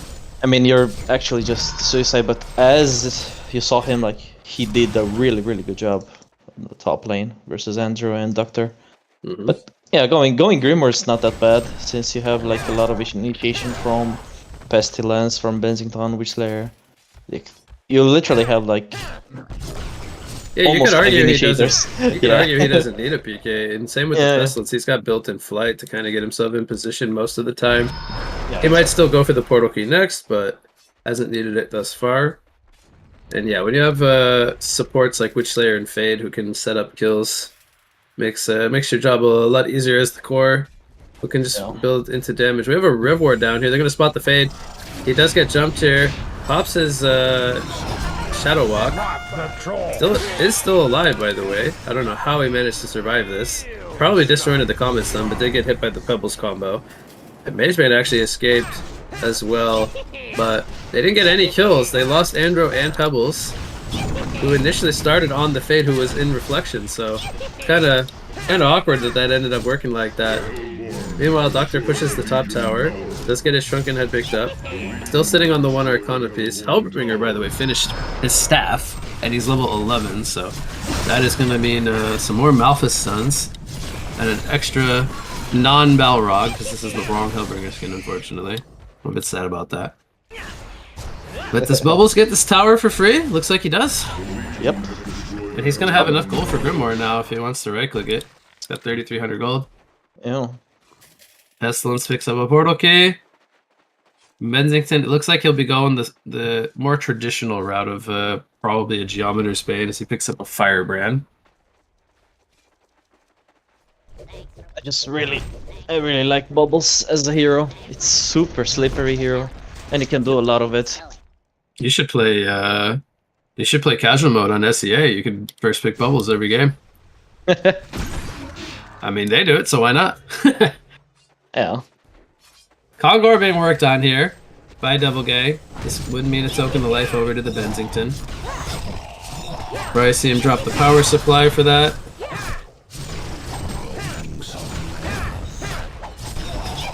What level is Fade's Codex? It's level 1. Do you think he'll level that up this game, go for the level 5, or do you think he'll go for something else? I actually have no idea. But is this like after you kill like 3 Kongors, is with the bananas? Yes. Yes. So on the 3rd Kongor you get bananas, and I bet you don't know this, bananas can go in your consumable slot. Ooh. Yeah. So you can have token and bananas and only use up 1 inventory slot. Oh, is well, technically 2, but the consumable slot is pretty free. Yeah.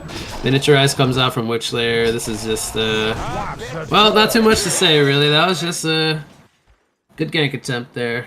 Bubble, or Pestilence, is domination here. 8-kill Yeah. streak coming his way.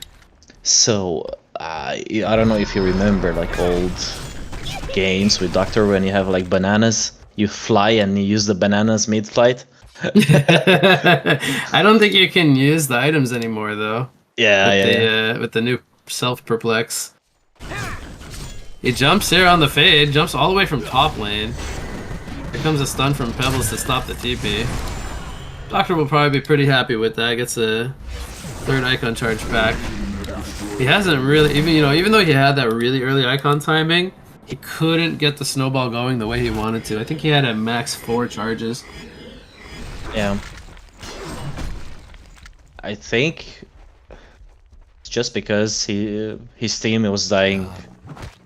I think a little bit too much. He couldn't sustain the fighting, the snowballing, I guess. Yeah, But, and then you pointed out that one fight where he maybe could have ported. Yeah. Could have maybe been a difference because they got 4 kills in that fight. They're locking down the Mage Bane, by the way. Pestilence popped the Shrunken, but Witchlayer secured it with the Silver Bullet. With a gun, he's playing the wrong avatar as well. By the way, so Witchlayer has charges on his ultimate now. He gets, I believe it's 25 extra damage per bullet kill. And I believe that's without a staff effect, so... I believe so, actually, or unless that, gains a charge. Every charge increases the damage dealt by 25. So, yeah, I don't think this level 2 bullet does 750, right, normally? It's, that's 100 extra damage? Or am I wrong? That's huge, though. Am I wrong? It doesn't say you need the staff for that, Wait, I'm saying the staff effect got changed as well. It got a little buff, yeah, so maybe he's gonna go for a staff here. Now, the old staff, which still applies, is that when you have staff on Witchlayer, your ultimate becomes superior magic. Yeah. So, like, he could ult the Doctor through his Shrunken, anybody else buys a Shrunken, for example. That'll work, which is really powerful. He's got the staff picked up now, by the way. And now it's doing 950 damage. It's called Heavenly Blast. Wait, now it has a radius now. It's so anything within the line of the target where the gun point hits takes damage as well, but minus 15% per target. So Silver Bullet, I'm actually haven't seen this yet. I'm kind of curious to see how this staff effect Witchlayer is going to work. If he can line it up like on multiple targets, that could just potentially be some huge damage because it is superior magic. I mean, yeah, it depends how he positions himself, right? Like, if he blinks in, gets like a 3-man graveyard stun into Silver Bullet on the back target, that's gonna look pretty nasty, I would say. Yeah, imagine that with a Flux or a Riftwalker. Can you imagine Pyro and Witchlayer staff in the same team and you just blast everyone? I've seen that. I think on Dutch.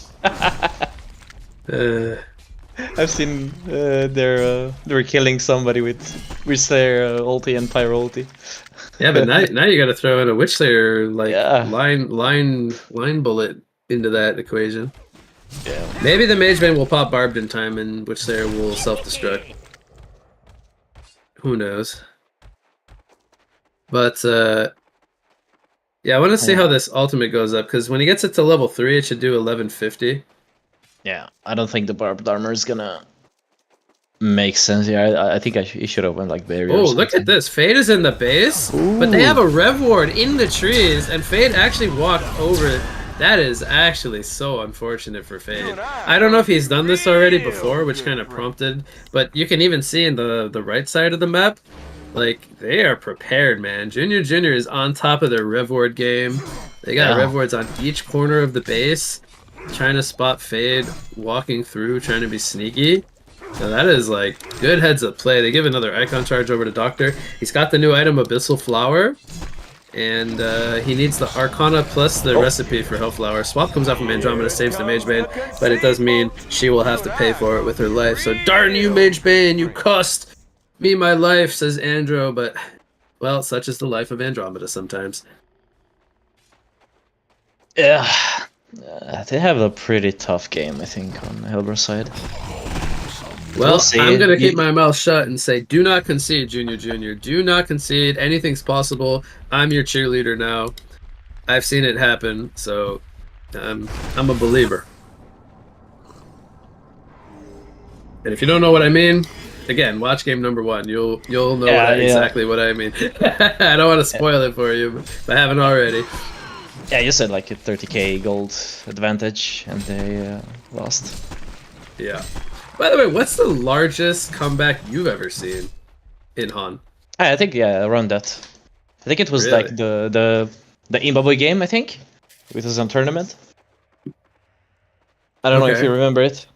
Yeah, I'm just trying to remember if that the one you're mentioning was a 30k or not, but I'll take your word for it. 28 something or 27. Yeah, it was definitely 20 plus. I'm just not sure if it hit the 30k mark.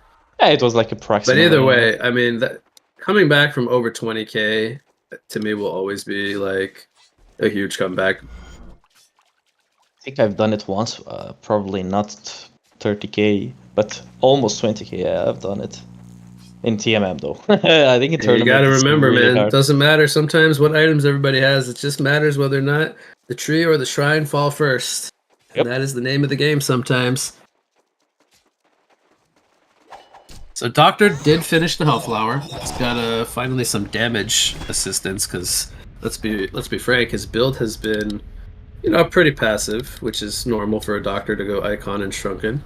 Yeah, so what's really weird right now, because Bubbles can basically do whatever he wants, I think, because even though Doctor can fly to him, his items are like perplexed. He can't use items, like, and he won't have time to Hellflower the Bubbles. He would have to grab him before. Yeah. And probably Bubbles just has time, can put auto take cover.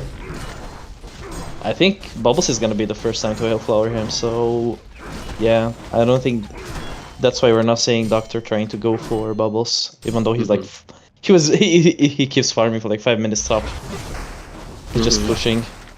Yeah, he's got a Hellflower now. I don't think we talked too much about Bubbles. Pestilence has a full demonic breastplate as well. I would imagine Devil Gang's waiting for Kongor, which is up in 2 minutes. They probably want token on the Bensington. Yeah, I don't think they want to throw another game. He did go for the Geo Basher route, so I think we talked about either like going the Nullfire or like Geo Basher would probably be good. Yeah. Basher got a little cost increase this batch, not by much, by like 200.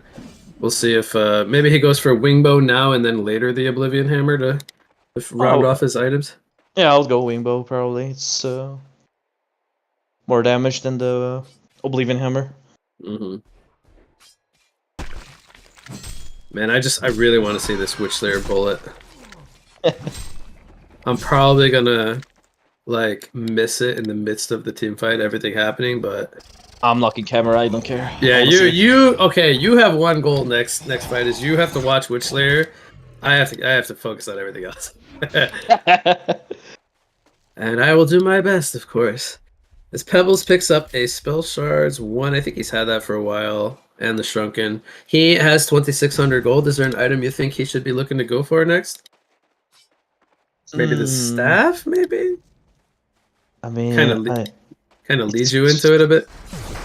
Yeah, he's in that position that you don't know what to go, because you're so behind. Well, we're approaching the 30k mark. We're at 29,000 gold and wow, almost 43,000 experience. That is very large. I saw Doctor using Shrunken when he ported base, so it's kind of a weird play right now because they're well rotting. Oh, they're pitching Witchlayer. Yeah, he doesn't have Shrunken, but he jumps the bubbles. He uses the Hellflower. Bensington gets here. Had already used his Nightfall. Is right-clicking in the background. Bashes the Mage Man. Does take him out. Andromeda gonna fall. Doctor very low on life, trying to survive. Pestilence though finds him with the Swarm, and he's not gonna have enough mana. There's gonna be a Hatcher coming in for Toffee. Bloodbath continuing. He is a monster this game, and Bensington also with a champion and Newerth streak, so they got 2 big streaks going. Buybacks happening from both Pebbles and Doctor, and it's so unfortunate Doctor didn't have the Shrunken, but honestly, I don't know if it would have really changed that much. I mean, sure, it would have allowed him to sit in the fight and auto attack a little bit more, but you know, he didn't really feel like he got locked down at the start of that fight. He was mostly like free to go on the bubbles, do what he wanted. It was more like he just kind of ran out of mana and fighting power, I think, at the point where he left. But I could be a little bit wrong about that. Still unfortunate, though, didn't have the Shrunken. Yeah. Kongor being worked on here. Does Benzington drop his boots, or do they just give the token to Pestilence? I think they should. Oh. He did. He dropped his boots. Oh, he has a career with boots. And now, who's got him? That's Fade. Okay, I thought I saw Witchslayer pick it up. Everyone was fighting over that extra item that doesn't do anything for them. They're like, who's gonna hold it? I'll hold your boots. So again, it's 30k gold advantage for the... What are they called? Because I know they're junior, the right side, and Junior, double gang.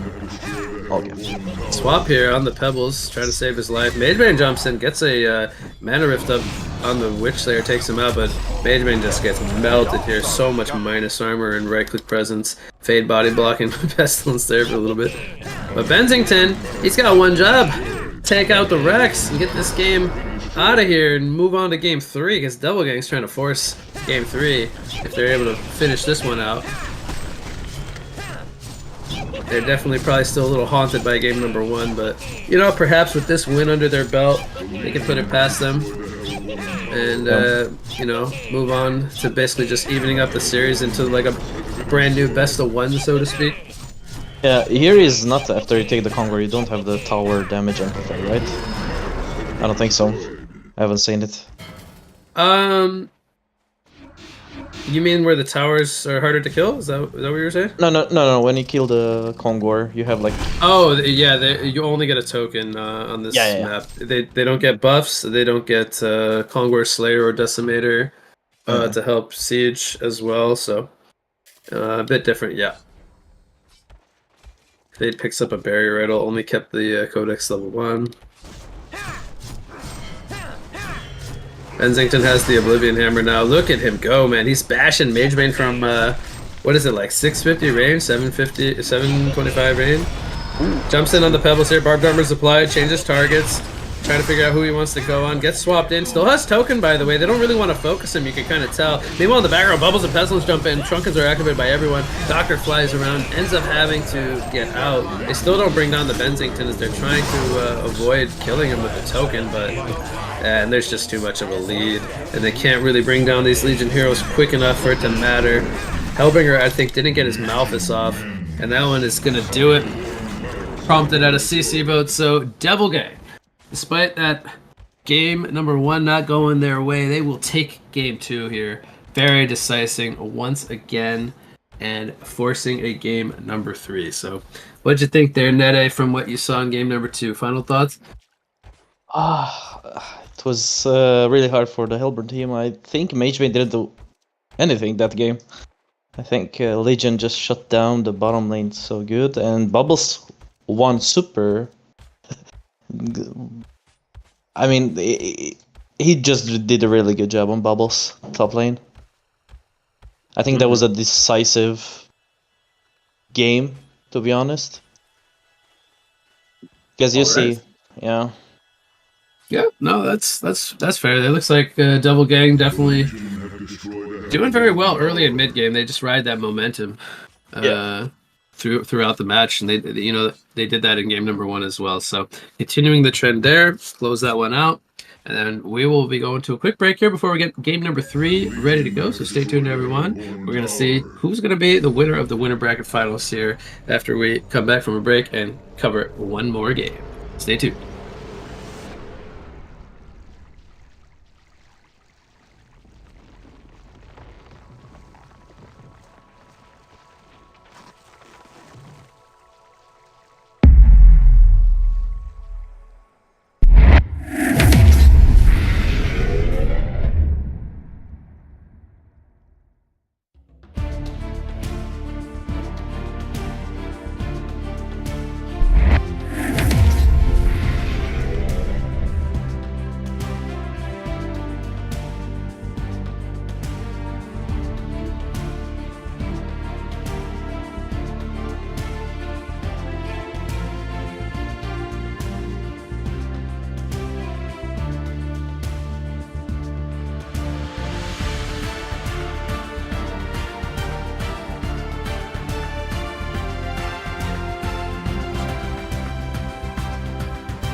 Welcome back, everyone. We are back with some more HoN SCA tournament coverage here with your winner bracket finals, where we have Junior on the Legion side once again. Going to be taking on Devil Gang here on our Hellborn side with the series tied up. This is the final one to decide who will be going to our grand final.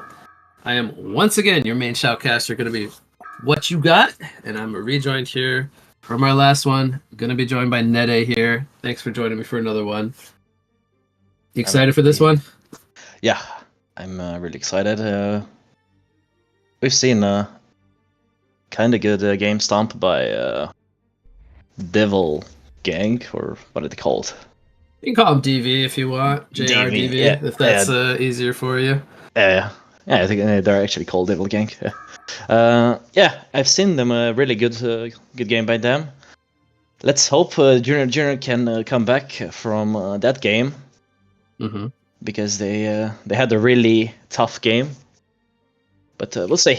Maybe they come with a good new tactic to take over. So I need to ask you because I think I forgot last game. Did you end up seeing the Witchlayer staff? Was it Did it look cool? Did it do a lot? I missed it. Yeah, it looked cool, but yeah, it's. Did it hit multiple targets? No, nope. Darn. No, unfortunately not. So, as you ran through the patch notes earlier today, what caught your attention, like that you would want to see maybe at some point today? That's maybe like an item or a hero. Maybe the rally one, because I'm seeing that you can something like teleport to a flag. As I'm reading it, that's on the staff effect. Yeah, he's got a new addition to his staff. Acts like a pseudo nymph port, kind of, where you can have your teammates channel their own TPs to your flag. Mm-hmm. Yeah. But, he did get some natural hero balance as well. Yeah. He's got, I think, some more stun duration, lower mana cost on Compel. His second spell, the Roar, actually pulls people a little bit toward him now. And the ultimate has a larger radius without the staff effect, so it's a little easier to land. Finally, the W on rally makes sense now. Like, he just slowed a little bit and then... It was such a terrible spell, right? Even pretty high mana cost for almost no damage. Yeah, it felt very terrible. I would argue that was probably one of the worst abilities in the game. Kind of, yeah. I think it was actually just like an auto attack at some point with mana cost. It was so bad, actually. Yeah. Yeah. So, any other heroes that maybe caught your attention other than the rally you want to see? Gauntlet Atomic Blast. Oh, okay. I can see you're probably gonna have some fun in TMM with that one. I don't know about that. I don't think I'm gonna play HoN that much. Oh, okay. All right. So no fun for you. Got it. Yeah. But we'll see. Sorry, I gotta cut you off. There's another silhouette. Okay, they picked it up in game 1, and they are throwing it back here in game 3. Let's see if Colic gets to play some silhouette again. Oh, we're gonna see they picked Bubbles. Yeah, Bubbles and silhouette. They're gonna go with Andromeda. Good synergy there with the silhouette as well for some minus armor and potential swap. Armadon and Doctor, though, picked up. That's going to be off lane and maybe mid or carry on the Doctor. Are we going to see again a Bubbles, which does really, really good? What do you think? Yeah, I mean, Bubbles just always seems to have a lot of impact, which is why I think they really value this hero so highly. I think it has really good... it has really good games in casual mode because you don't lose games. Again, in normal games, you just... The hero doesn't perform that much because you lose a lot of gold. Because it has so low HP pull. And you die a lot, but you lose gold as well. But in casual mode, maybe it makes sense for the hero. I don't know. But we'll see. The bands still look like old patch bands, like Tundra, Bushwhack, Soul Reaper, Magebane, Pestilence, and even Thunderbringer, which Thunderbringer is one that's 50-50. Sometimes they ban it and pick it, sometimes they leave it open. But the other ones, like, we almost never get to see Tundra, and when we do, the Tundra has so much impact. I think you would actually really like to see the Tundra games because they get like a 15-minute puzzle box 3 on the offlane Tundras, and they're just like soloing the enemy bubbles players and stuff. So I suppose they're gonna buy like post saves with PK and puzzle box and just Yeah, post it's saves usually on the puzzle bird. box first, and then they go into the other stuff later. Yeah. But yeah, it's very, very good. Oh yeah, for sure. Like with W on the Tundra, like your puzzle box does so much damage. So what have they banned so far? Kraken, Pebbles, and now Magnus. And then we have Sandwraith and Kronos. They're gonna last ban a Cursed. It's a lot Okay. of the same bans like last game, I think. Yeah, the Looks like Accursed the gets same. addressed this time because they like to do Accursed plus Armadon lane. Mhm. And then Armadon just kind of runs around like a monster in long lane, just diving towers and stuff.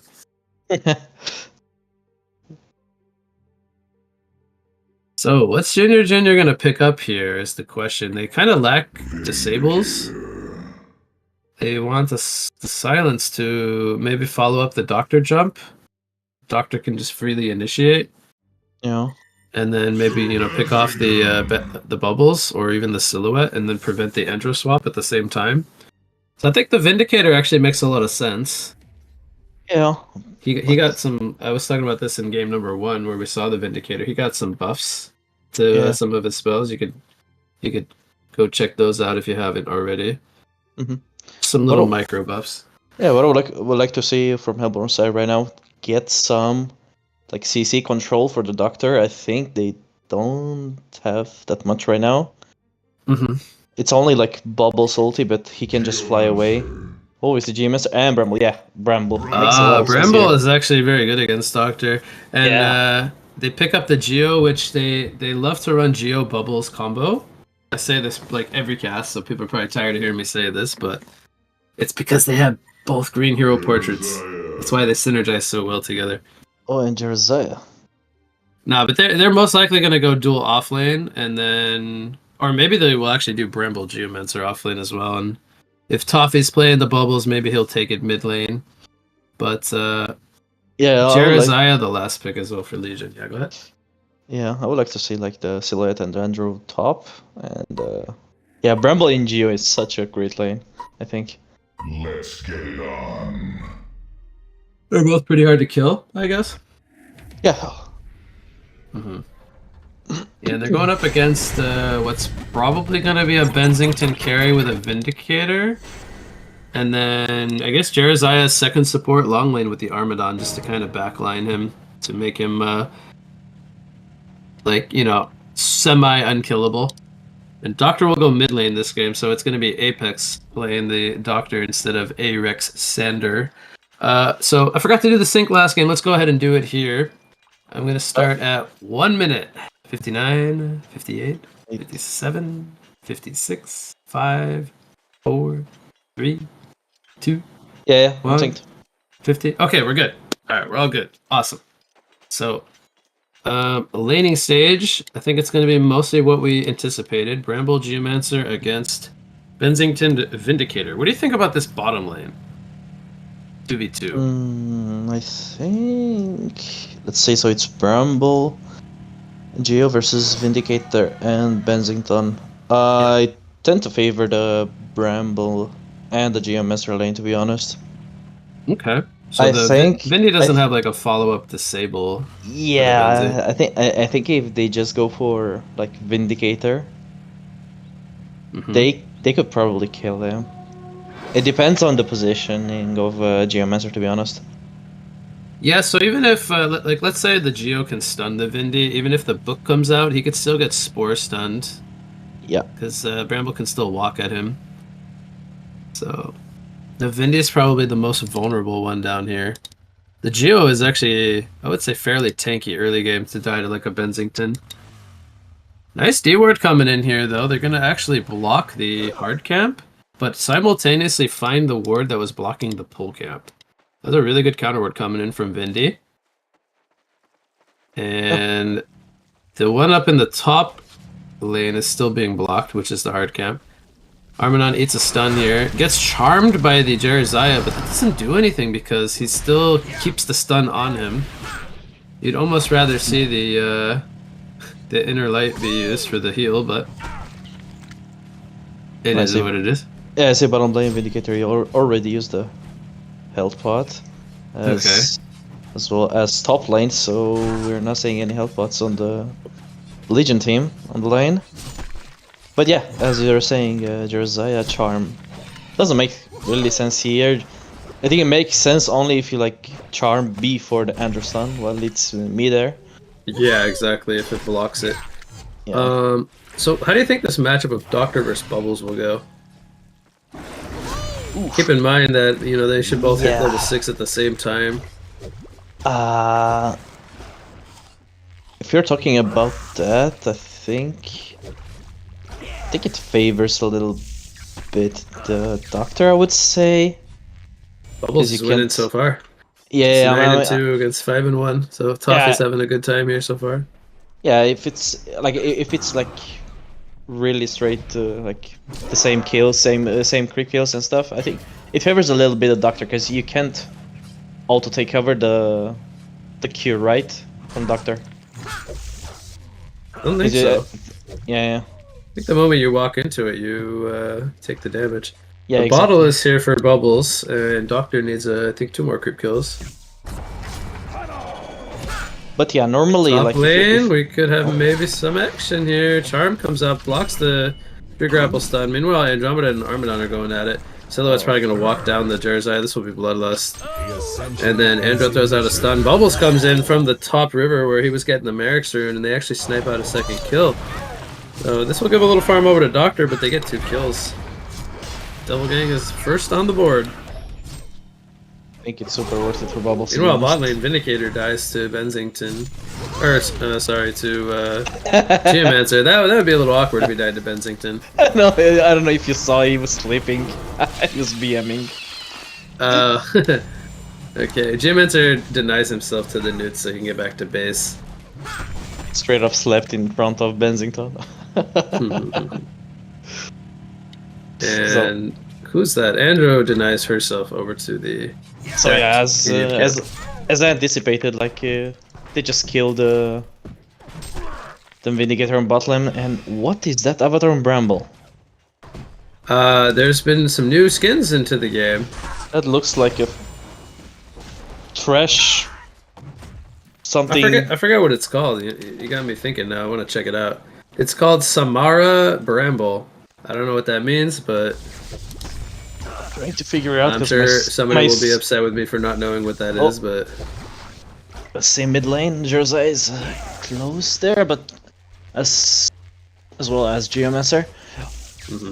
So what I'm trying to... Because my mouse scroll is not working at the moment. Time for a new mouse? Yeah, maybe. Oh, I just got a new mouse like a month ago, and I love it. Oh. Get yourself a new mouse. That's the moral of this conversation. Yeah, maybe I'll buy it from AliExpress. Oh god. Why not?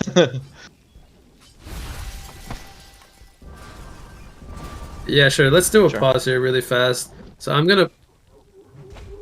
Alright, I'm at 420, 421, 22, 23, 24, 25. Okay, back on track. All good. I griefed you about a week or 2 ago, so we're even now, Paradise. No problem. 3-0 start here for Double Gang. Junior's still looking for their first kill. And so Netta, I'm gonna ask you, where do you think Junior will get their first kill? Who's it gonna be on? What time? What do they need to do? I would say about like 8 minutes, and we're gonna get a kill on Doctor. So 3 minutes from now, Doctor's gonna die? Oh, the death or the kill? Oh, you're already wrong. It was wrong. at minute 5:05, and it was on Geomancer. Ah, god damn it! Good try though. I appreciate you trying to gamble. Yeah, that was a good gamble, but I was a bit surprised you wanted to wait 3 minutes for a kill. Well, let's see. Maybe I was right about the death of the Doctor. All right, when we get to 8 minutes though, if Doctor dies, I will consider you semi fortune teller. Alright, so how's the gold looking like? Silhouette is on top. 500 gold per minute on the dot. Has this Ghost Marcher is already picked up with his bottle. They're having a dive here in the top lane. Tree comes out, stuns him. Armadon taking heavy pressure, needs 2 more auto attacks, maybe 1 more. Takes him out. Ports are coming in. Here comes Doctor though. Silhouette is in trouble. She is alive for now. Is she gonna hold her ground? She is, but she's gonna die. Hasted bubbles. And Geomancer almost kept him alive. Oh, bottom lane. They were outnumbering them heavily there. Vinewell comes out. They do force the TP on the Bensington, and he has Nightfall to come back somewhere if he chooses. And Bramble ends up porting back to base as well. So actually nobody died bottom with all that happening. Yeah, we see a Bubbles bottom lane. He's gonna Soul Trap and Q. But He doesn't have a... So you cannot use Soul Trap offensively right now. It's only... oh, okay, I see. It's only a heal to yourself or allies. So maybe he doesn't know that actually. Huh, maybe. I guess that's a big nerf. He's gonna upgrade it into Dreamcatcher though, which is a lot cheaper than the old Dreamcatcher, and you can use it on enemies. Oh, okay. Top lane, Armadon getting dove here. He should die before the TP lands. This is a 3-player commit for the kill. So Armadon with 3 bracers, by the way. You probably haven't seen this, which I haven't also. But guess what? You get 1 magic armor per bracer now, so he's got 3 extra magic armor. Oh, that's pretty cool implement as well. Uh-huh. Did the Soul Scream Ring get something? 5 attack speed per Soul Scream Ring. Ooh. And then I think you remember we talked about the amulet, right? Yeah, the 3 mana Okay. kill, like the Soul Reaper passive.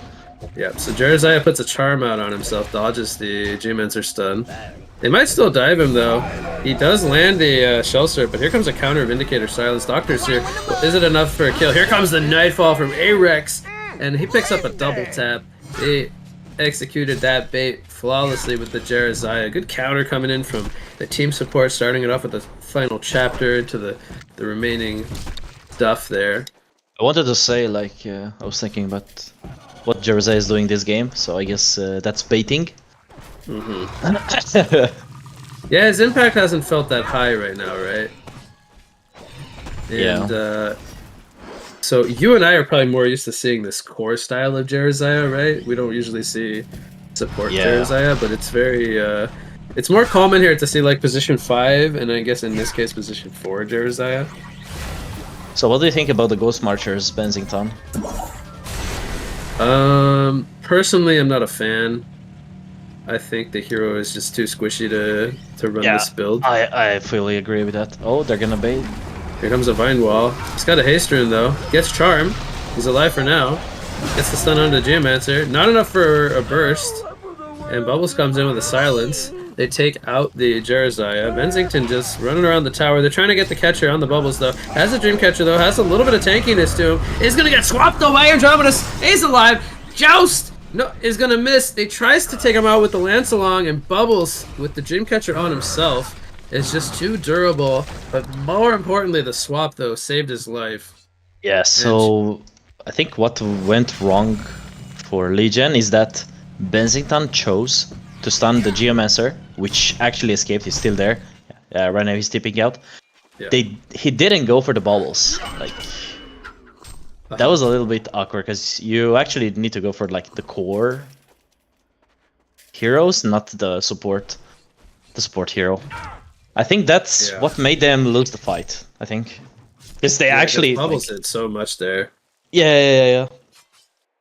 I mean, lucky we were just like saying this because we already saw the outcome. But it makes more sense, like just go for bubbles. Like he used the shell surf. He's like, I don't think he would take over the stun from Bensington. But yeah, we'll see. What? Armadon with 1,000 gold. I don't know if he just bought maybe like a beast heart or something. I missed what he bought, but he has something being sent to him. Now he wasn't present in that fight. To be honest, when you're looking at Armadon, does he give you like dude vibes? maybe this game. This is the first time I've ever seen like 3 bracers on Armadon, but this is also due to the bracer change probably, and him having like a pretty bad early game. This is like a deja vu. Yeah, look at all the damage he's returning, though. I mean, if there was any team support here, Bensington comes in. Good swap from Andro. Gets Silhouette out of the joust range, but she dies anyway. Bensington attacks himself. Doctor flies in, has a soul trap on him. He might die, but here comes a charm, though. Bubbles gets in range. Might need a few auto attacks. Silence comes up, preventing Jerizaiah from getting anything off, which would have been his inner light. I would have liked to have seen him use that a little earlier. Doctor gonna end up falling there as he didn't have mana to fly away, so the dive is successful, and Devil Gang looking really solid there, despite losing their Silhouette. Gets a lot of kills in response. Yeah, I don't know what is the Legion team expecting to do with the Armadon right now, because I feel like he's being shut down completely, to be honest. Yeah, I mean, he's still 325 gold per minute, which is only about 25 behind the Bramble, but his usefulness, I think, is what you're probably referring to. Is like he's just going to top lane and just keeps kind of soaking deaths. It's as you said, it's casual mode, you don't lose gold, that's why probably he has like 300 gold per minute, but yeah. Yeah, because I mean, if you compare him to the other offlaner, he's not really that much under-farmed in comparison, just has the 5 deaths, whereas the Bramble has none. So yeah, Bensington having a very slow game here. I don't know if he has most of the Thunderclaw, probably does, because he's 460 GPM, which isn't that bad. Maybe he'll have the Thunderclaw finish soon. But Silhouette, she has Outbones and Firebrand already. She's very quietly been farming level 13 here at 12 minutes. That's very impressive, actually. Her farm progression is almost 700 GPM. She's got a lot of stacks to work on. Credit to the team support, most likely, constantly stacking them up. But yeah, she'll probably look to swap to base here. And I'm wondering if she's just going to go full Geobane, or if she's going to go for... She thinks she needs a Nullstone against the Vindicator this game. Maybe not the best choice with an Armadon in the game. So I would go Geos, to be honest. Like, super good versus final chapter. They're diving the mid lane on the bubbles. Kelfield comes out. Toffee's gonna go down though, even though he's soul trapped or Dreamcatchered himself. Jerizaiah is gonna come down pending that Soul's Blessing, and it ends up being a 1-for-1. So the team support did get a counter kill. After Bubbles died. So we'll run mid lane. Has a DD rune. Maybe they'll look to try to pressure this tower. So it was like a Bubbles last game, and you see like he's going Grimoire first item, which I like, to be honest. Doesn't really need a PK at the moment. Yeah, the Dreamcatcher is actually, even though it's like a little bit nerfed, it's tanking him up quite a bit, I would say. Kind of almost replacing the Steam Boots. They did get the kill on the Bensington here. And Bubbles gets a double tap when it's all over. I see that Dreamcatcher has like a cooldown. It's not... It's an 8-second cooldown, up from a 2-second cooldown, but you also can get 99 charges on it. I don't know how many we'll see this game, but right now he's got 3. So, again, he can put that on himself or teammates. Ooh. Doctor looks like was trying to go for a kill on the Silhouette, used all his mana, has an icon picked up with 1 charge. Silhouette ports back to base, and now is back in the top lane with a Geobane picked up. Jerizaiah throws out the charm on Armadon. Silhouette thinking about maybe going forward here. Maybe Bramble can get in range for a Spore Breath, but doesn't have Vine Wall. Armadon gets stunned up. A great grapple coming in from Silhouette, following up the Andromeda. I think the problem there was Doctor didn't use the illusion before the ulti when he flew in, so he didn't have mana for the W to stun the Silhouette. She was out of mana, out of health. Maybe could have been a good turnover. G-Bets are trying to stun up the Bensington here at bottom lane, but misses. Couldn't guess where he was with that Geo Pulse. No. Oh, are we gonna see? No. They're gonna go. Ooh, he poured it out to the Shell Surf right before the silence came out. Very close timing. Really good dig by Geomaster. Yeah, that was very close to being a silence on the bubbles too, and then Doctor would have most likely caught him. Just another thing not going the way of Junior. Very unfortunate. Close call. The tower falls to the creeps, and we now have a 9,000 gold and almost 8,000 experience lead for Devil Gang. If I'm looking like at the items and stuff, it doesn't look like only 9k, like 8.4k advantage. No. It looks like 15 or 20 almost k. Oh, you think be it feels honest. worse? Yeah. Oh, okay. No, to be honest, there's a lot of small items on Hellborn. Yeah. And even the Armadon who's 0.7, look at his GPM. He's literally 12 gold per minute behind Bramble. Yeah, that's casual mode for you. But I he's guess. 0.7, it looks terrible, right? Yeah. What's Jeremiah gonna go for? Is this gonna be a Shaman's? Picks up a life tube. Probably it's gonna be a barrier, right? Okay. I mean, it makes sense. Boy, at this point in the game, in game number 1, the Vindicator from Devil Gang side almost had a Resto Stone. This Vindy still has 1,600 gold saved up, but I don't know what he's buying, actually. Is there some item that you would want to buy other than the Resto Stone here? I mean, tablet doesn't make sense because you can't really use it.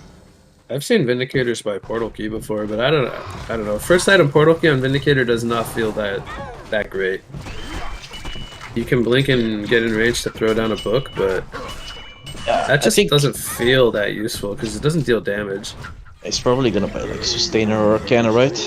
Probably. I would imagine it's gonna be a Resto Stone still. Yeah, I don't know. I don't know what works right now. Basically, right now, how the game goes. Maybe he needs to go staff and right click. Armin on top lane taking some pressure. It's probably gonna be He can't dead go for again. the TP because the Andro can swap him. So he's Yeah. probably dead here. He's returning a lot of damage back onto the bubbles. Yeah. Oh, he decided to ulti him. Yeah. Room more bubbles with Dreamcatcher, just too much. Too much Yep. sustain. I also think the Dreamcatcher's pretty nice against the Armadon. Just to kind of reduce his tankiness a little bit. So they're gonna grapple away, swaps, doesn't matter. Illusion was right on top of himself, ends up getting caught and dies. Didn't have the safety net of Andro here with him this time, which most of the game he's felt pretty safe. Only his 3rd death, but still gun farming very well. Got a clash going on in the jungle here. Vindicator dies first. Jeremiah has a Dreamcatcher debuff on him. I think they want to pursue this. Bubbles is going to try to find him. He goes for the Charm TP, so he'll be fine. They're hunting the Bensington now. Don't have a TP stopper though, 5 seconds on the kill field.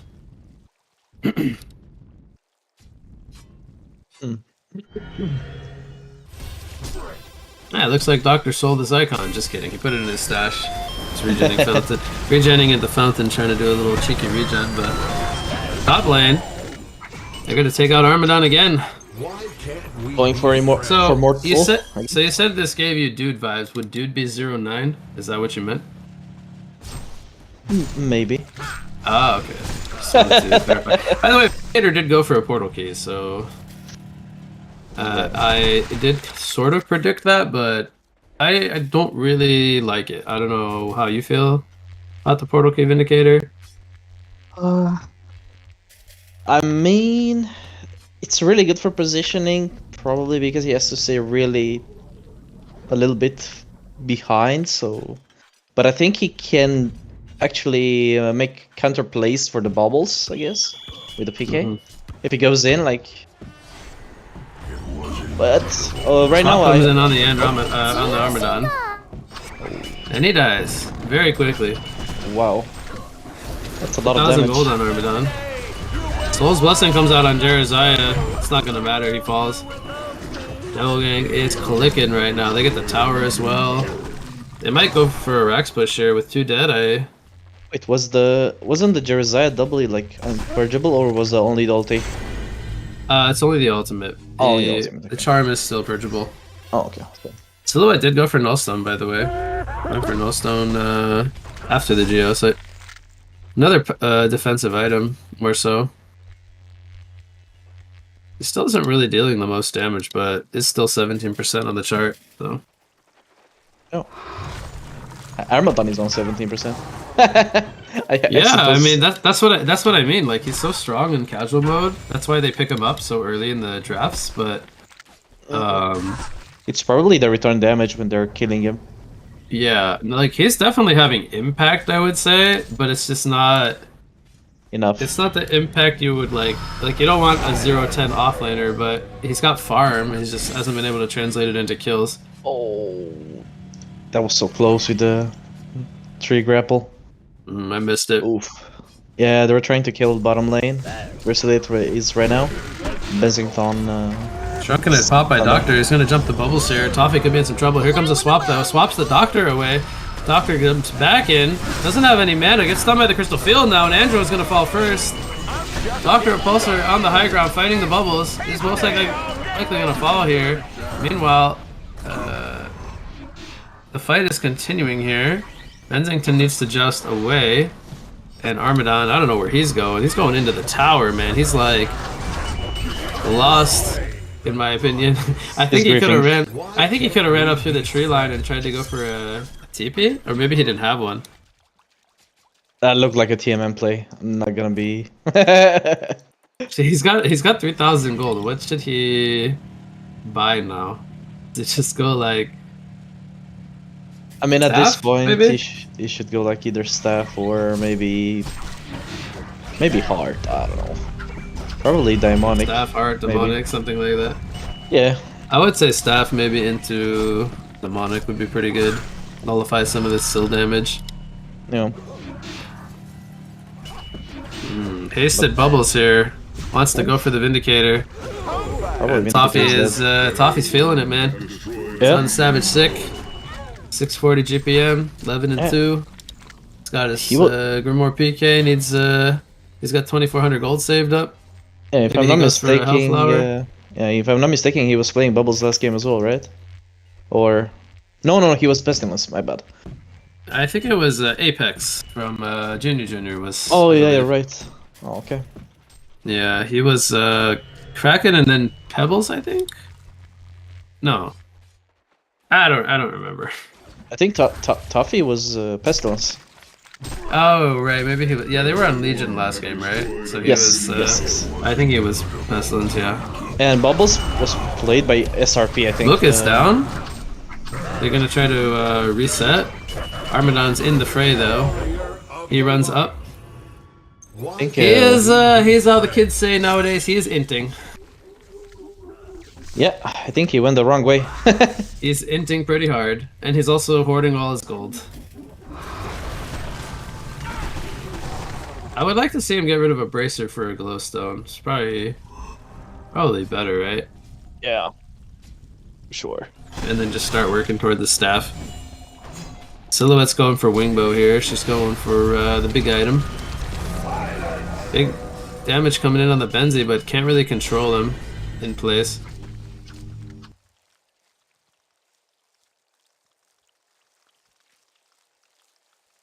As the Shrunken.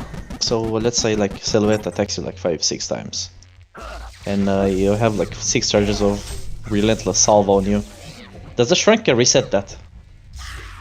I believe it removes debuffs, right? Yeah, maybe like anything that's not unpurgeable.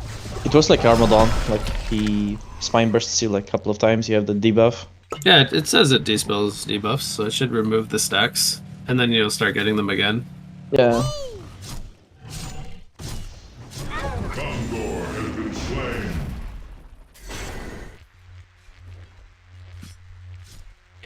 So yeah, they take Kongor.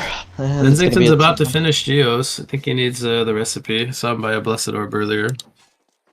So no Hypercrown Benzi this time around. He hasn't had the space that Colic had last game on the Bensington. And he's speaking of Colic, he's got a token of life right now. Might have just finished his Wingbow. He did. This is looking very familiar. 800 GPM, Silhouette. Has a Wingbow and a token. think this was identical to game number 1. Gonna kill the Armadon there very quickly. Domina's gonna finish a Staff of the Master. Benzington ports in, but he just melts. What was that? Maybe he forgot to Shrunken, or I think he didn't even have time to Shrunken. or like he didn't get anything off. He didn't Geobane, he didn't Shrunken. Yeah. What killed him so fast? I think he just like got auto-attacked by Silhouette and So he couldn't Geobane in time or something? That feels a little odd. I think he had time, I think, but Maybe he DC'd, I don't know. They're diving the Jerizaya. The Andromeda has the actually they have double Sand Scepter on both supports. wait, that was really cool by Geomancer. Like as he was digging in, he purged the charm. And then stunned him. That's nice. Yeah. Yeah, this supporting cast just has much better items on Double Gang side. They have a staff on Andro now and a Sand Scepter. And what I really like is the Sand Scepters have multi-purpose, right? Like they can remove Final Chapter silence from themselves, or they can use them offensively. As we see a swap coming in here on the Armadon. It looks like he couldn't roll out. One more death, it's mortal. Yeah. Not the good kind of immortal. Silhouette has her shadow still if she wants to activate it for some more damage. Doctor jumps in here. They're gonna get the kill onto Jerizaya. Benzington gonna get right click down. No, pops the Geobane in time. Actually disjointed an auto attack and stays alive. McCulloch did get a kill here on the Vindicator first, so he is dominating. And it looks like this will be the second rack skill. So, well, unless they can pull off another game 1 miracle comeback, Double Gang has been in full control this entire series, I would say. This is looking like it's going to be a potential mega creep push here. Doctor flies in, grabs the Bramble, gets swapped out. 1 HP, 100 actually, but he's so tanky on the Bramble. Here comes the Benzington Nightfall on top. Silhouette manning up. That still has token of life and 5,000 gold. Champion Anniversary comes out. They're going to buy back on the Bramble as he did end up falling. 3 players are dead. Make it 4. Is it going to be an annihilation for the team? No, because Vindicator gets to the fountain. And that'll probably do it. Mega Creeps are down. CC vote comes out. And you're going to have Double Gang taking this winner bracket. Best of 3 series in game number 3. And that will put Junior down back into the loser bracket. Or perhaps even the they get the 3rd place, perhaps. I might get corrected on that, but Double Gang, they're moving on to the grand final, so big congrats to them. Any final thoughts here on game 3 and the series? Nede?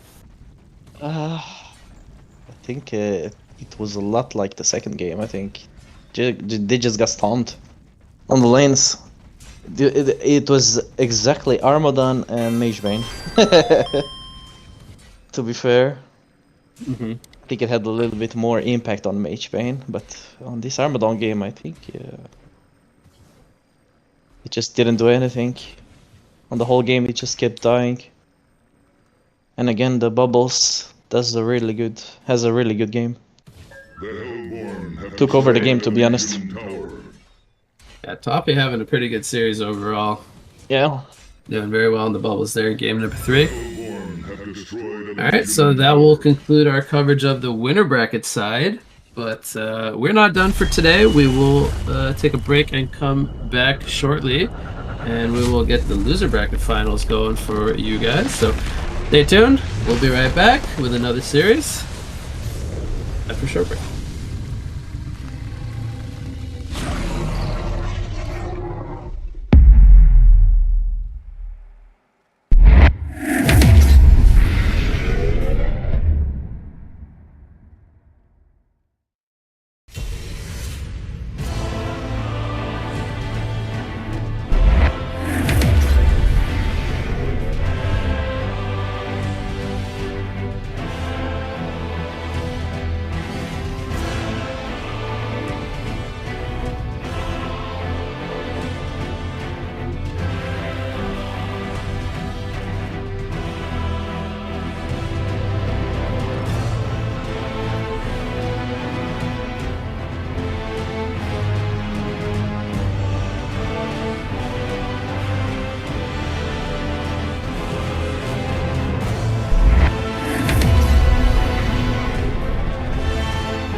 Hello, everyone. Welcome back here from our break. We will now be having your loser bracket finals coverage, which will be a best of three series coming at you between Blue Eyes on the Legion side, and you might recognize them. We just covered them. Junior here on the Hellborn side, which just got knocked down 2-1, going up against Devil Gang.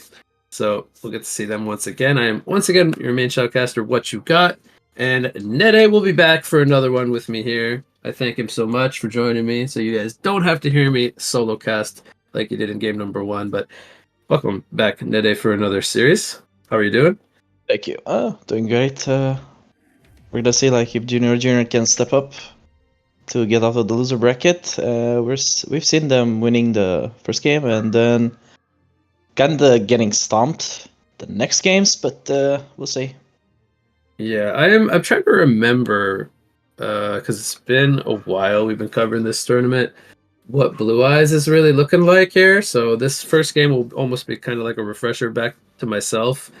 We'll see if they're able to compete here with Junior, as again they're coming from the loser bracket initially.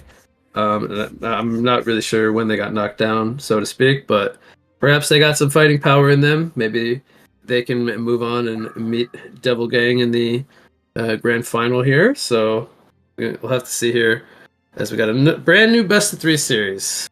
We'll see who's moving on here. So to kick things off here, we have started with a Hellbringer and a Bramble Band, Tundra and Pestilence from the reverse side here. I'm noticing like some different heroes being blind banned, which means we could have some pretty popular pickups coming out in the first wave. The Bubbles, the Pestilence, the Behemoth. These are all some heroes. Maybe the Tundra. I don't know if there's any Tundra players in this game, but Tundra actually was banned. Sorry, scratch the Tundra one.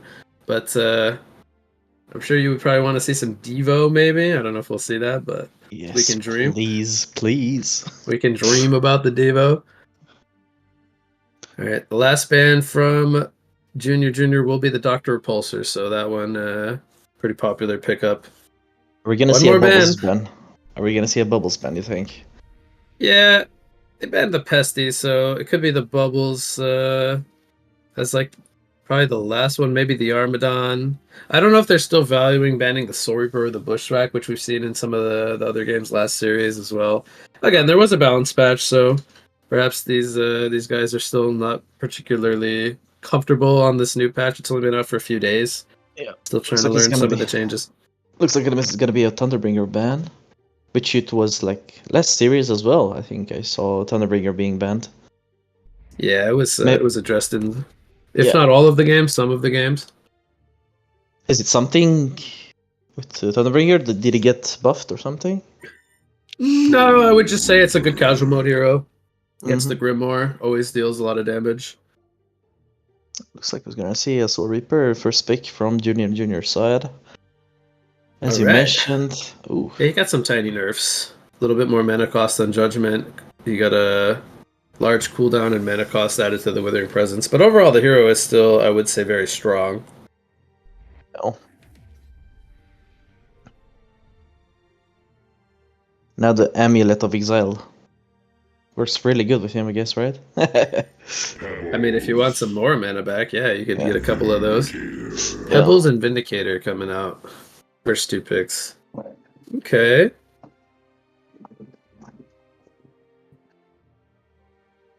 I'm wondering if this will be a mid Soul Reaper or a carry Soul Reaper. I've kind of seen a little bit of both, but more so than not, it's usually been carry Soul Reaper. Now, they had the option to pick up a Mage Bane here, and they decided not to go for the Mage Bane against the Soul Reaper. I feel like it's gonna be like a farming Soul Reaper. Do you think it's do you think it was a mistake to not pick up the Mage Bane if you were Blue Eyes going up against the Soul Reaper? I mean, he's going to be playing core, right? Anyway. Yeah. They go with a Sandwraith on top of the Mage Bane. That's a very greedy lineup going Tricore here. Yeah. The final chapter could also kind of mess up the Sandwraith port. Like he could silence him when he goes to tries to port in. It's an interesting pick. Yeah. How long does it last? Is it 4 seconds? on the I ultimate wonder. send rate. I wonder if they'll try to go for a Cersei, or if that's not really a thing in casual mode to counterpick the Sandwraith with a Cersei. I don't think you don't really need to do it, to be honest. Hollywog Priest gonna be first banned here. And we're gonna see counterban of Kronos. Kronos would make a lot of sense. Going up against Mage Banes and Sandwraiths of the world. There's the Cersei ban, so they still do respect the Cersei. Makes sense. I mean, it's probably the best counter pick to Sandwraith in the game that I can think of. Right now, Cursed, and I wonder if we'll see an Armadon Jerizaya lane again. I don't think so. The Accursed was making me think about that. Yeah, probably not a good idea to go Armadon into Soul Reaper, right? Yeah, but I don't think they're gonna go Armadon right now. I think this game they're gonna skip it. They're probably looking for they're looking for 2 supports. So 100% they're not gonna go. Oh, I like the Deadwood against the Mage Bane. They have a Mage Bane killer now. And by the way, Deadwood got some buffs. His grasp has a little less time between the cast and the landing point. Yeah, I see it's 1.15 seconds from 1.5, I think it was, or 1.35, I'm thinking. So anyway, it's down from whatever it was, and then the Willowmaker, you don't have to be like on top of them anymore. It has 200 cast range now, a little bit of a range buff to the cast. Ooh, Bushwhack. Ooh, yeah. So they're gonna go with the. I'm actually interested to see how nerfed Bushwhack feels. It's probably still a solid hero, but like you can't do Kongor solo anymore. He can't really? he doesn't apply the miss on his Q when he darts you. Mm-hmm. And then he gets less cooldown reduction because the Q doesn't refresh auto attacks when you hit anymore. Or refresh cooldowns, I mean. Jungle, their Spike Dart, I think, got a crit nerf and less stacks to Jungle Toxin. So there's some nerfs to Bushwhack. I haven't tried the hero or seen it too much myself to see how it feels, but they're going to basically go for Protect 1 with the Bushwhack, not really having a defensive support. They have the Vindicator. I feel like it's a big nerf on Bushwhack, as I'm reading a little bit of the patch notes. So, they run a Lodestone here. Does that mean this is a support Deadwood or a support Pebbles? I mean, it could technically be a support Lodestone, but I don't really like position 4 Lodestone because the spells have a long cooldown on the Rocket Drill. Yeah, I think... I don't know too much about Blue Eyes. I'm not really sure how the players like to lane, but we'll get a chance to see in a sec here. Well, yeah, what were you going to say? You're going to say what you thought? I think it's going to be like a Deadwood roaming or something, maybe. Yeah, it could be. So the last 2 picks were Witchslayer and Icor, because they already had their 3 cores picked up in the beginning. Then they pick up 2 supports. Those are really aggressive supports, I would say. Icor being one of the tankier support heroes. Yeah. And then Witchslayer being good for initiating and disabling and whatnot. It's going to get a Ward of Sight down here. We see Blue Eyes roaming as 5 through the Hellborn jungle. I don't think Witchslayer didn't see them. The ward doesn't see them. No. Yeah, they avoided that ward. Let's before we do anything else, let's get a quick sync up here. So I'm at 43, 42, 41, 40, 39, 38, 37, 36, 35, 34, 33. You good, Paradise? 32, 31. Okay, we're all synced up. Excellent. So Deadwood has a hatchet and a teepee. Ooh. Lodestone does not. So does that mean it's a Lodestone support? He's got a Rev Ward here? I think we're gonna see a first blood on mid. Ooh. And they're gonna be going for the Soul Reaper kill. Okay.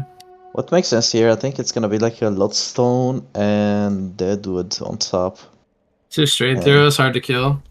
Yeah, and going up against a Sandwraith and a Witchslayer. I mean, that lane I feel like they could actually be kind of annoying in, right? Because the Sandwraith and the Witchslayer are kind of squishy. They're gonna go for a kill here. Look comes down, Lodestone stun, they stack everything, they don't care. 5 players is gonna be enough. Pebbles almost dying there. Gets the health potion. They'll be fine. And everybody will port to their lanes. So they committed, what, 3 TPs? A health potion on Pebbles. for a Bloodlust, and they don't really miss anything. Like, it's super worth it. Yeah, pretty nifty strat there. They take a gold lead. Especially on casual mode. Yeah, so they invested, I want to say 250 gold in terms of items, resources, other than spending mana. Yeah, in order to get a Bloodlust. You're getting more gold, and on top of it, you cancel the first blood for the enemy team to get it, so that's even more, if you think about it, statistically. So we're seeing a mid lane Pebbles and Soul Reaper. Which one do you, or what do you think about this lane? Well, I would say Soul Reaper should be doing pretty nice. He levels up the Withering Presence, which I've noticed a lot of Soul Reapers do. I was always under the impression you want to go Judgment and Inhuman Nature. But I see, and he even used the cooldown early on as well. Which costs 50 mana level 1 now. Yeah. So, he put a lot of pressure on the Pebbles. This is a second potion being used. I think it's not bad, to be honest, not going in Human Nature, because you're probably gonna go like a bottle, to be honest, or like you're gonna have a Chalice as well, I think. Perhaps, if you don't skill the Inhuman Nature, yeah, I think you automatically go Chalice, I think. This is taking a lot of pressure bottom lane. Mageman blinks forward. Spike Dart comes out though. Mageman getting kited here. A lot of auto attack presence. Now Icor trying to go for a kill on the Bushwhack. Pops the health potion. Vindicator trying to box them both out. Not really able to get a kill just yet. A lot of right click pressure there as the Sage's lore though takes out Icor. So what I've read, like the Bushwhack Q doesn't apply the miss debuff anymore. So I think that's a little bit of nerf. I guess you can't man up that much like before. But I still think it's a strong spell. Oh, nice rotten grass lands on the Sandwraith. He is 20 life. He was surviving with the Blight. Lodestone comes in, sacrifices himself, gets the kill. I would say that's probably worth it. That's probably, yeah. I think it's the support. Lodestone on that lane for the carry, yeah, it makes sense. And the Deadwood and the Lodestone are putting a lot of pressure up here. Sandwraith is trailing the Deadwood and Lastits by a couple. So what do you think Pebbles about... throws a stun out mid lane. Rocket Drill connects. Toss. Not enough damage for a kill. Soul Reaper, is he gonna get walked down as the bottle sips? Oh, yeah, he will die. Couldn't get off another Judgment in time. Oh man, Lodestone is on fire. Roaming Lodestone. It's proven me wrong. Yeah. Yeah, I mean, it does have a really long cooldown, right? 18 seconds on the Rocket Drill, but he's able to make use of it from lane to lane. It's not going to be too much of a problem. Here comes a Vindicator Silence into another roam. Icor taking heavy pressure here, getting a lot of return pressure on the Bushwhack. But, you know, Magebane 1 versus 3, not feeling too confident to jump in there. So you see, like the... I mean, Lodestone took the first blood, yeah. But look at his... Big dive comes on top lane, which they're going to go down to the tower. Legion gets credit for the kill, but Sandwraith gets the kill on the Deadwood. Look, the most GPM Lodestone has, like, it's on the same level as Pebbles, which is mid. Yeah. 3-1-1. Doing a great job. Yep, that's the captain here for Blue Eyes. Showing off his presence. Start off the series. It's going to port back up to the top lane. Deadwood goes in with a grasp, does miss it. Good juke there from Sandwraith. Probably would have been a kill, honestly, if Lodestone gets in range here. He's all by himself on the Sandwraith. He's going to try to make it out to safety here. Does he have another log to throw? Rotten Grasp? Not going to connect, but good attempt. Sandwraith will deny himself to the neutrals here and be back up in 15 seconds. Probably the better choice since he would have had to walk all the way back to base anyway. Yeah, what do you think about the Pebble Striders right here? Probably okay because he would have a pretty tough laning phase anyway against the Soul Reaper. Yeah. But I'm always under the impression that Steam Boots are very good on Pebbles, but he's going to obviously get the quicker portal key this way. Oh, we And see he's Lodestone on again. 800 gold. Yep. I think with Steam Boots here, he would have a bit more right-click presence. So they probably would have got the kill there with the Steam Boots. Sorber actually lives. Unbelievable.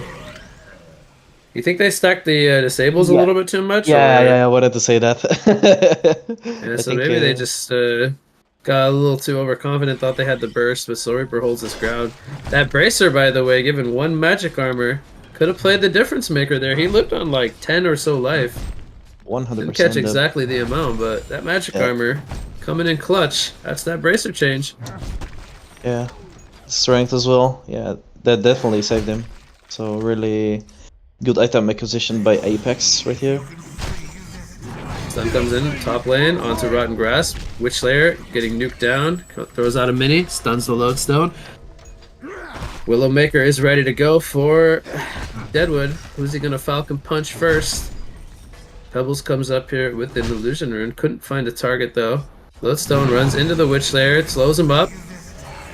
Pebbles does throw a toss. Oh no! Sandwraith ends up killing his teammate in the end. Unfortunate.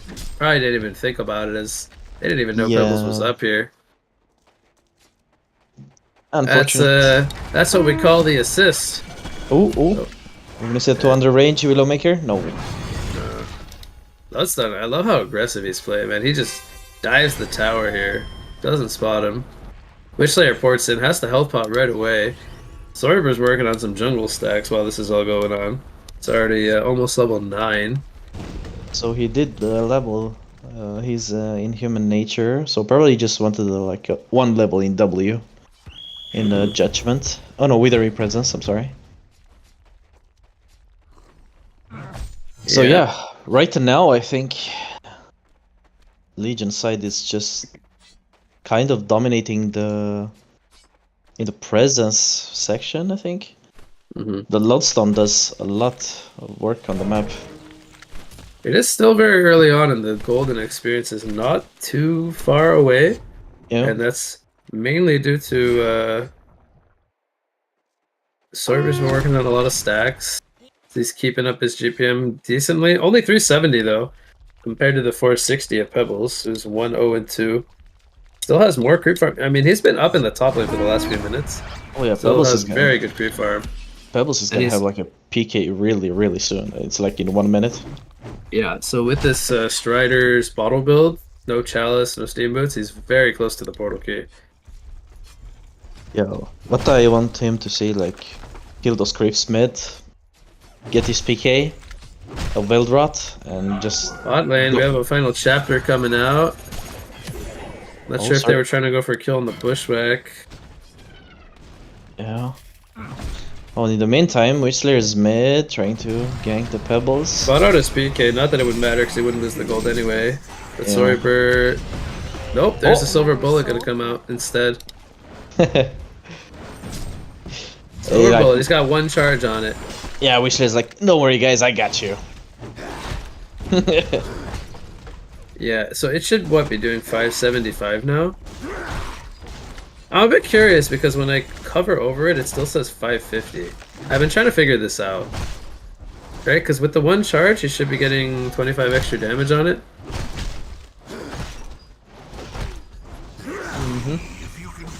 Okay, Sorber stealing some stacks away from Legion with the help of Icor. Oh, we're seeing Lodestone. Top lane, we have a dive. Yeah, Lodestone is gonna fall here to the tower. Horde is happening from Icor. A bit unnecessary though, he already died. So Edward is level 6, has Steam Boots. As far as I've seen for the junior side, that they don't really keep like the roles for every player, because I saw the Icar guy, No Sun or something. He was farming off lane last game. Right? Yeah, he was Armadon. And right now he's sporting. Oh, we see Sorry getting killed by the Legion side there. Blinks out into Ancients though. Oh no. He actually aggroed the Ancients with his blink. If that was a Wretched Hag blink, he would have been fine because it wouldn't have done damage and triggered the neutrals. But because he's a Mage Bane, darn game doesn't like Mage Banes, I guess. Triggering those Ancients. Oh, ends up denying himself. no. Not the worst thing in the world, but probably would rather not have the death. Yeah, you still lose the farm. Like, you're losing time. Garden being Grass dead. comes in. There comes a nice combo from Pebbles as well. It's a double tap for Deadwood. They did use the Willowmaker as well, so they took out both the Icor and the Soul Reaper. Magebane's here with a Mana Rift and a Silver Bullet. Okay, that's a lot of spells being used to take out the Vindicator. And, well, they're going to take out the Witchlayer in response, as well as the Magebane. So Blue Eyes picking up momentum here. That's 4 kills for, what, the one Vindicator that they took out, and they get the tower? Yeah, that's a win in my book if I was Blue Eyes. They're you know, channeling up the White Dragon phase, right? Yeah. Soon gonna level up into the what's that baby called? I don't know, maybe you know, the Blue Eyes Ultimate Dragon or something. Yeah, We need a few more Blue Eyes for that, but anyway. yeah. Anyway. We got double portal keys picked up on both the Deadwood and the Pebbles. Bushwhack's got his Hungry Spirit working toward an Elder Parasite. We'll most likely see the Parasite finished up and then the Shrunken Head follow up. I don't. Early level 9. Yeah, I'm looking at the Hellborn side. I don't see. Haste they removal can- picked up by Pebbles here. Yeah, what they can do right now. I see Icor is not doing anything. It's just. Yeah, their Tricor is very greedy, right? Soul Reaper, Sandwraith, Magebane. This feels very like none of them can really make plays and set up kills. Because right now, the only hero that does something on the Hellborn side, I mean, normally Sandwich just ulties and goes with the other guy, but right now it's just Witchslayer playing on the Hellborn side, to be honest. Get D-Word coming in here from Witchslayer. Maybe Sam plays it. Maybe he has Immediately 5 classes. counter word coming out from Vindicator. Yeah, it looks like he spotted him placing that. Mm-hmm. There's the Home of the Black Legion finished on Magebane. Oh. Final chapter comes out as they are going for killing the Icor here. Trick or treat. Bushwhack comes in for the yoink, takes him out with the dart. Lodestone getting spotted here by the Witchlayer. Do they have enough disable here? He pops the Shattered Storm. Going in on the Magebane here, who's basically already dead. Gets more or less soloed by the Deadwood. Chuck comes in on the Sandwraith. He's hasted on the Pebbles though. Sandwraith trying to escape now. Witchslayer stunning him up. Bushwhack pushing forward though. He's trying to look for a target to dart. Going for the Sandwraith, who's trying to juke in the trees. Deadwood leading the front lines. Pebbles trying to... He's getting juked by the Witchlayer here, but well, hey Stern, yeah, you're not going anywhere, Witchlayer. Good attempt there, but... Yeah. Well, Pebbles gets the last laugh. That play was a little bit funny because I think he tried to chuck on himself, but he just clicked on Witchslayer and he just went. Because the way he moved, he wanted to chuck on the Witchslayer on himself. Okay. He's got his spell shards level 1 completed now. Yeah, it's pretty deadly for any support right now. I think any hero besides Magebane and Soul Reaper can just die from the combo of. Yeah, well, I mean, Icor too. He's pretty. Maybe tanky, Icor too. actually. Yeah, Icor too. Actually, yeah, he's 1.2k 1200 HP with just a bracer and a crushing claw. Nice hero, huh? Yeah, I guess so. Deadwood's got Soul's Bulwark picked up already. Which is Deadwood's funny had a great because game. he still has the most deaths. Him and Soul Reaper on the team. Isn't the GPM chart interesting? The Blue Eyes team has basically everyone around the same gold per minute. Like their gold distribution is so even across the board. Yeah, I think they're playing. It's like it's almost like it doesn't matter who was mid or who was roaming or who was carry. They're all spreading the wealth very nicely. Pebbles gets his TP stopped here by the demonic execution, but it didn't really deal the most damage. He says, "Get off me, bro." Gets mana rifted though. He's gonna eat a gank here and die. Bloodstone's gonna be alive in the trees up here, but you know, big picture is they take 2 towers down in the bot lane while this is happening. So yeah, it's good that they get the Pebble skill, but the lead hasn't really changed in their favor. It's gotten worse. Yeah, so as I was reading for the patch notes, I think I saw that jungle toxin from Bushwhack doesn't apply to Conquer anymore. So I'm Yeah. feeling like, are we gonna see a Conquer take in this game? I Probably feel as like a team. He still probably has as the a team, he still yeah. has the damage, but he cannot tank it anymore. Oh, I see. So I mean, he has an Elder Parasite, because he'll do a lot of damage, but You won't be still, able to solo it. Yeah, you still get the attack speed, right? From the Congo, right? That's a good question. I don't know actually. I mean, he'll have plenty of attack speed anyway with his Elder Parasite. Yeah. Final chapter comes out. Combo in the background from Pebbles. They already get the kill on the Witch Slayer and the Sand Wraith. And now Sorry for getting right-clicked here. Icor goes down before that, though, and it is all Blue Eyes here in game number 1. Long Bomb onto the Lodestone from Pebbles. He says, get in there, buddy.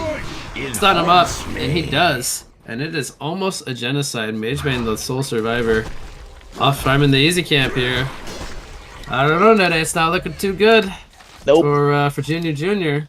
They had a pretty decent series up in the winner bracket against Devil Gang, but they are not looking too solid here against Blue Eyes. Start this one. I just wanted to say, if you look at Magebane hitting creeps,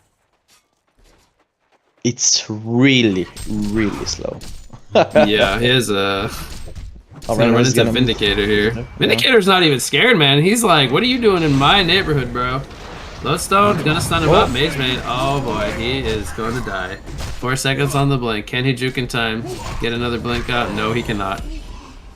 Yeah, that is not good news. I was watching him hitting Snotters, and it literally took like 20 seconds or 30 seconds to kill them. Yeah, he has no attack speed at all. And playing a Magebane, not able to like mana drain efficiently or whatnot, doesn't feel very good. Witch Slayer running into death here. Gets punched in the noggin by Deadwood. He's got them big fists. Pebbles with another haster, and he's hunting for Sand Wraith. He's gonna find him. Shatterstorm comes in for the yoink. Lodestone's just been all over the place this game. Yeah, it's Not 100%. Padan. I don't know if I said that name right, but he has been playing very solid here. Yeah, really, really solid. I want him in my team. No, he's been playing great. And again, we see the Vindicator going for a portal key like we saw last series. Oh, I really like the Vindicator. And this is from a Yeah. winning perspective Vindicator, not even from playing from behind. Yeah, it's really good this game. I think PK. You can actually really play with your team because you have so many PKs, like 4 PKs on the Legion side. It's deadly. Double damage Bushwhack. Well, I don't think you need OP Jungle Toxin for this bad boy. So I Gonna got get my us up question alive. answered, I guess. You don't get the text speed. No, that's how I figured it would work. Yeah. But the Kong still felt relatively easy. It's the 1 to DD 2, thing. 1 to 2 yeah, of course. 1 to 2 allies helping him assist for some tanking and whatnot. The Elder obviously giving him sustain. Silence comes out on the Magebane. Nope, not much follow up. Pebble's thinking about going in. Now, Doesn't decide to. if you were playing right now, Bushwhack, I mean, you're on a winning side. What item would you go? Because I would. Shieldbreaker 3. It's either Shieldbreaker, I think, or actually, if you're like you really want to close the game, I think you would just go PK, to be honest, just for the positioning. That's an interesting thought. I mean, I think with Shieldbreaker he'd be like 3 to 4 shotting everyone. So Yeah, true, that, true. That was my reasoning for Shieldbreaker. He's gonna die to the tower here. Sidestep doesn't disjoint the tower hit, but damage is done. 3 players are dead. Sorry for trying to go for a mock, but just doesn't have the time. He's sitting on a naked Sword of the High right now, and Pebbles has a staff finish. Oh boy, that is scary. Witch Slayer smoke gets broken here. This Rax is just gonna fall. And we're now up to a 22,000 golden XP lead. CC vote. Yeah, that's gonna do yeah. it. Game number 1, they decide to throw in the towel. They're too far behind, and I think that one had a lot of merit to it. Yeah, I So think, game 1, going to Blue Eyes here. Pretty dominating fashion, I would say. But yeah, some closing thoughts. I just want to say, Lodestone just closed this game, to be honest. He was all over the lanes. he killed the Sandray top.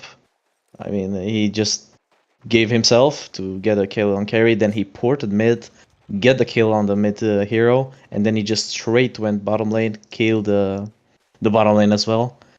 He did a great job, to be honest. I think he just literally won every lane. Yeah, he played very well, and the team overall very, very solid.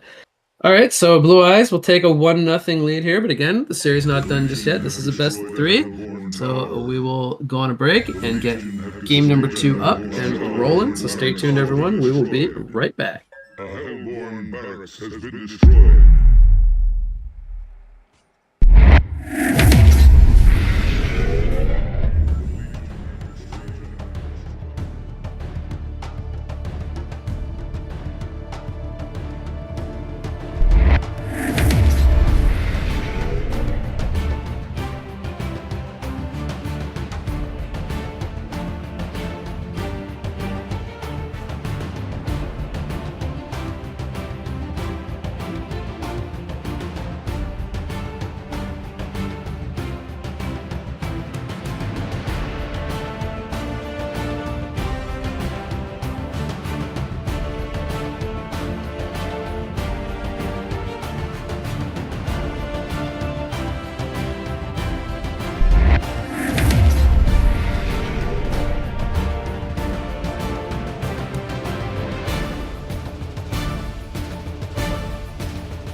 Welcome back, everyone. We're here with game number 2 of your loser bracket finals, where we now have Junior on the Legion side, and Blue Eyes has swapped over to the Hellborn side, and they are currently leading the series 1-0.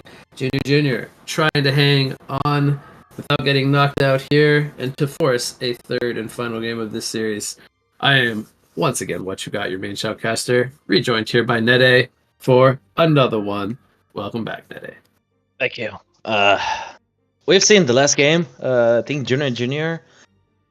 I don't know what's going on with him. I think they're kind of lost. I think they're trying some greedy lineups which don't really work right now.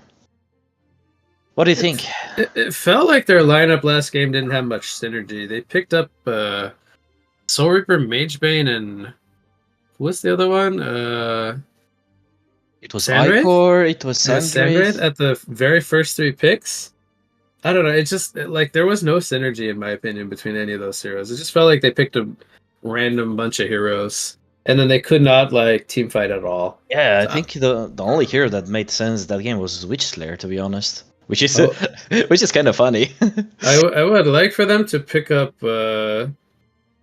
some like more synergistic heroes and some more early game, like so that they can secure Yeah. themselves kills, because like they had no disables at all. They were just getting overran by Deadwood and Lodestone and Pebbles early game. Yeah. And yeah, Blue Eyes played that game very, very well. But I do think a lot of that came down to how Junior decided to draft and play. So I would like to see them make some adjustments here.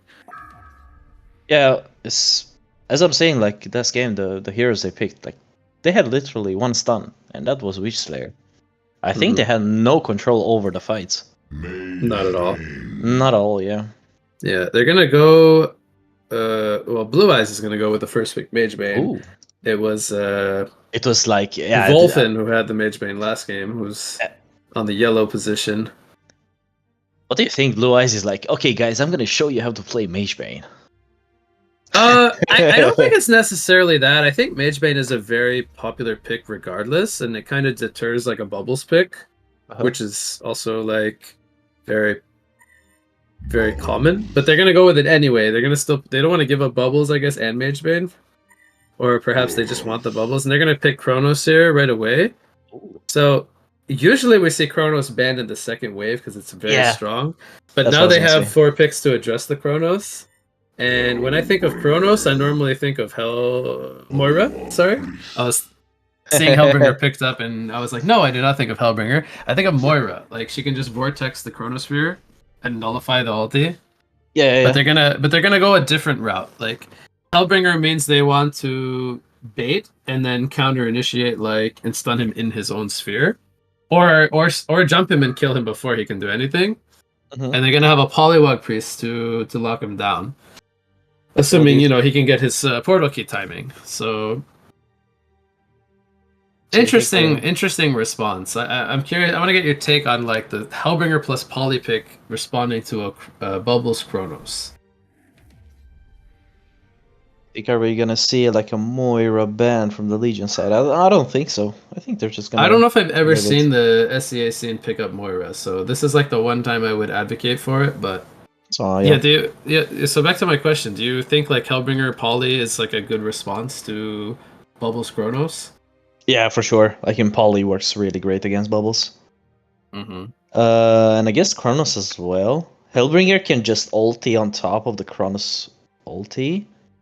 Okay. Maybe just to like cancel a little bit. Yeah, I mean, it's not that much of a stun. It's like 1 second, but it can like make maybe the Chronos like panic a little bit just to get out. Okay. I don't think that's the case for like players who know the game. But it can stop. It can save the guy who's getting ulted by Chronos. For sure, I think. Okay. Gotcha. But the Polywog really makes sense. Yeah, I love the Polywog Priest pickup. We've seen lots of Witch Slayer poly action in this tournament.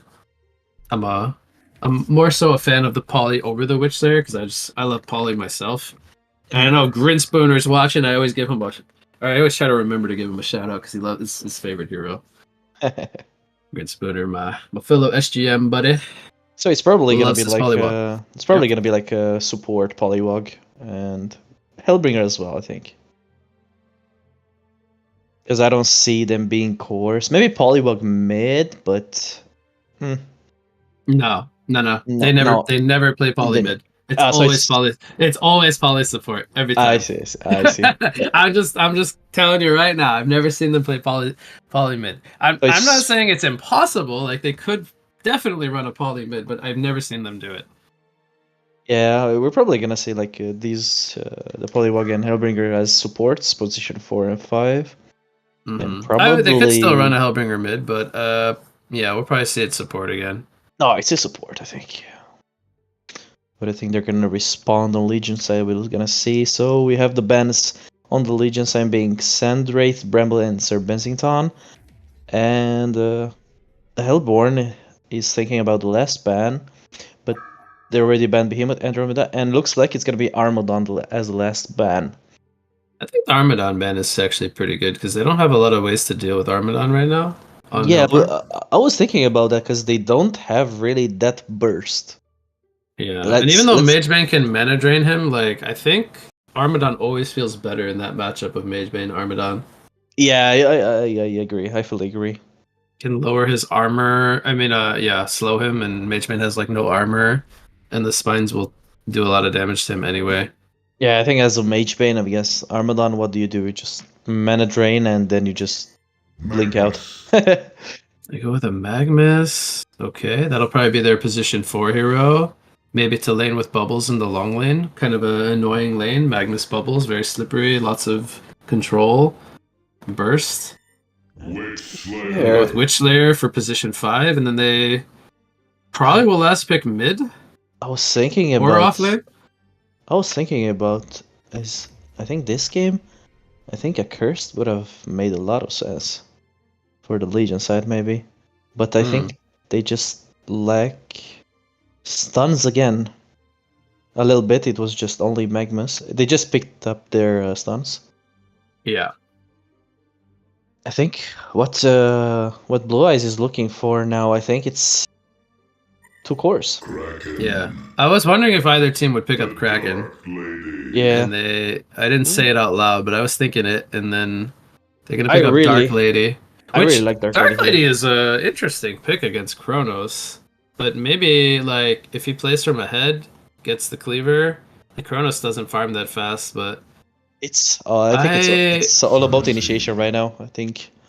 yeah, they definitely have like a lot of lockdown between the Hellbringer, the Kraken, and the Poly. So, and then they have that tankier core in Mage Bane to kind of go in and bait a bit. And they pick up a Cersei. Oh, I actually don't like that pickup. I think the Cersei pick was very bad because there's too much cancels to his ulti, but also now it forces them into like a core Magnus. Now I'm gonna say it. Instead of Cersei, a Diva would be nice. Yeah, I mean it would have been better for sure. Better I for think sure. I think the main problem is they're gonna have too many like low damage supporting heroes on Legion.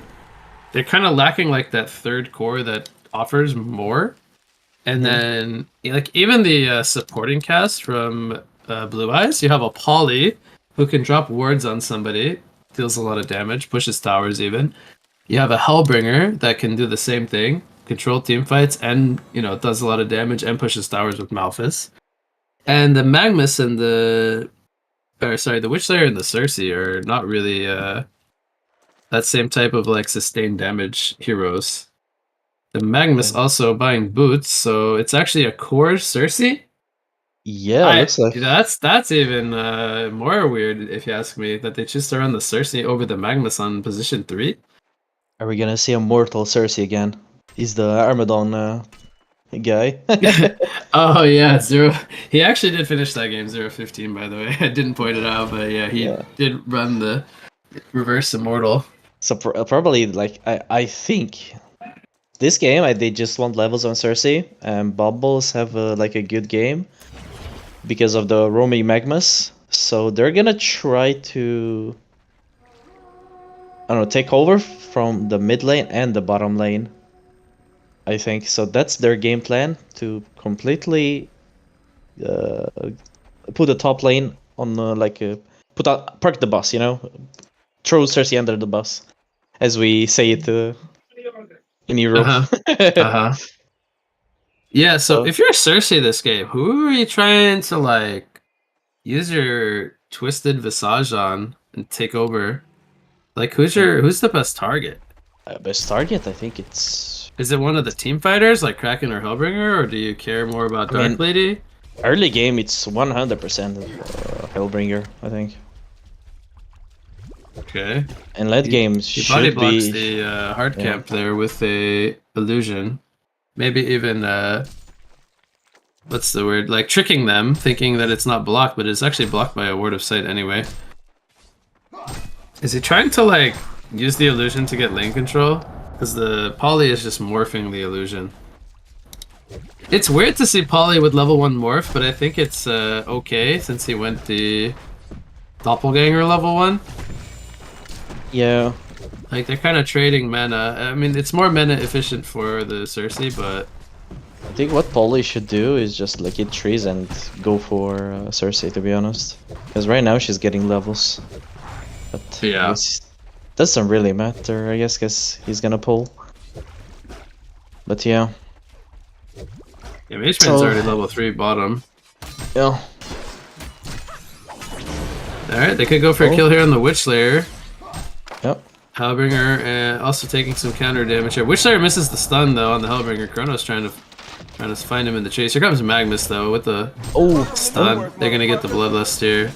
And I don't know if Mageman can get this Witchslayer kill. 3-on-1. He's gonna have to blink away. Excuse me.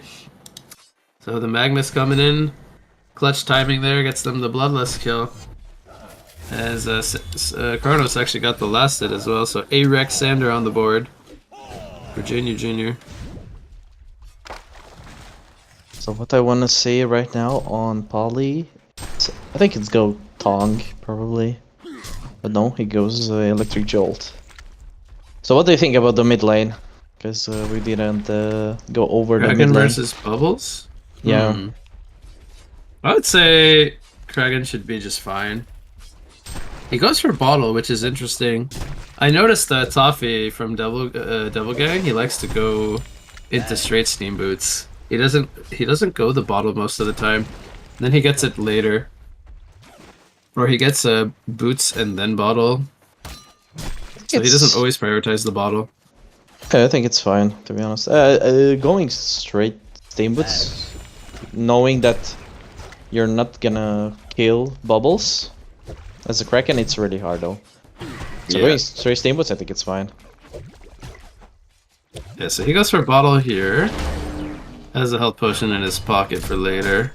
Hellbringer's getting gone on here. 3-on-1. Magebane just gonna drag the creep wave away. It's gonna ports to base actually.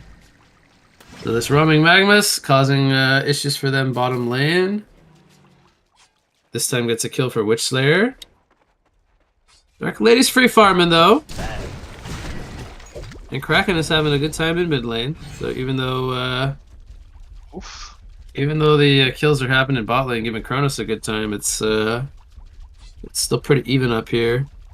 What's really cool about the Magmus plan, I don't know if you know, if Kraken charges and if you stun on the Magmus, you're gonna put him in place.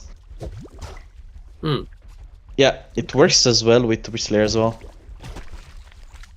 You stop the people from moving. Okay. So if you get hooked by a Devo, let's say for instance, and you get sent into the air. stunned, you're literally gonna stay put where you get stunned. Probably finds Cersei here. Release the Kraken comes out. He probably thought he had the tongue tied there. Kraken trying to line up everything, missing unfortunately all his spells, and Polly's gonna go down now.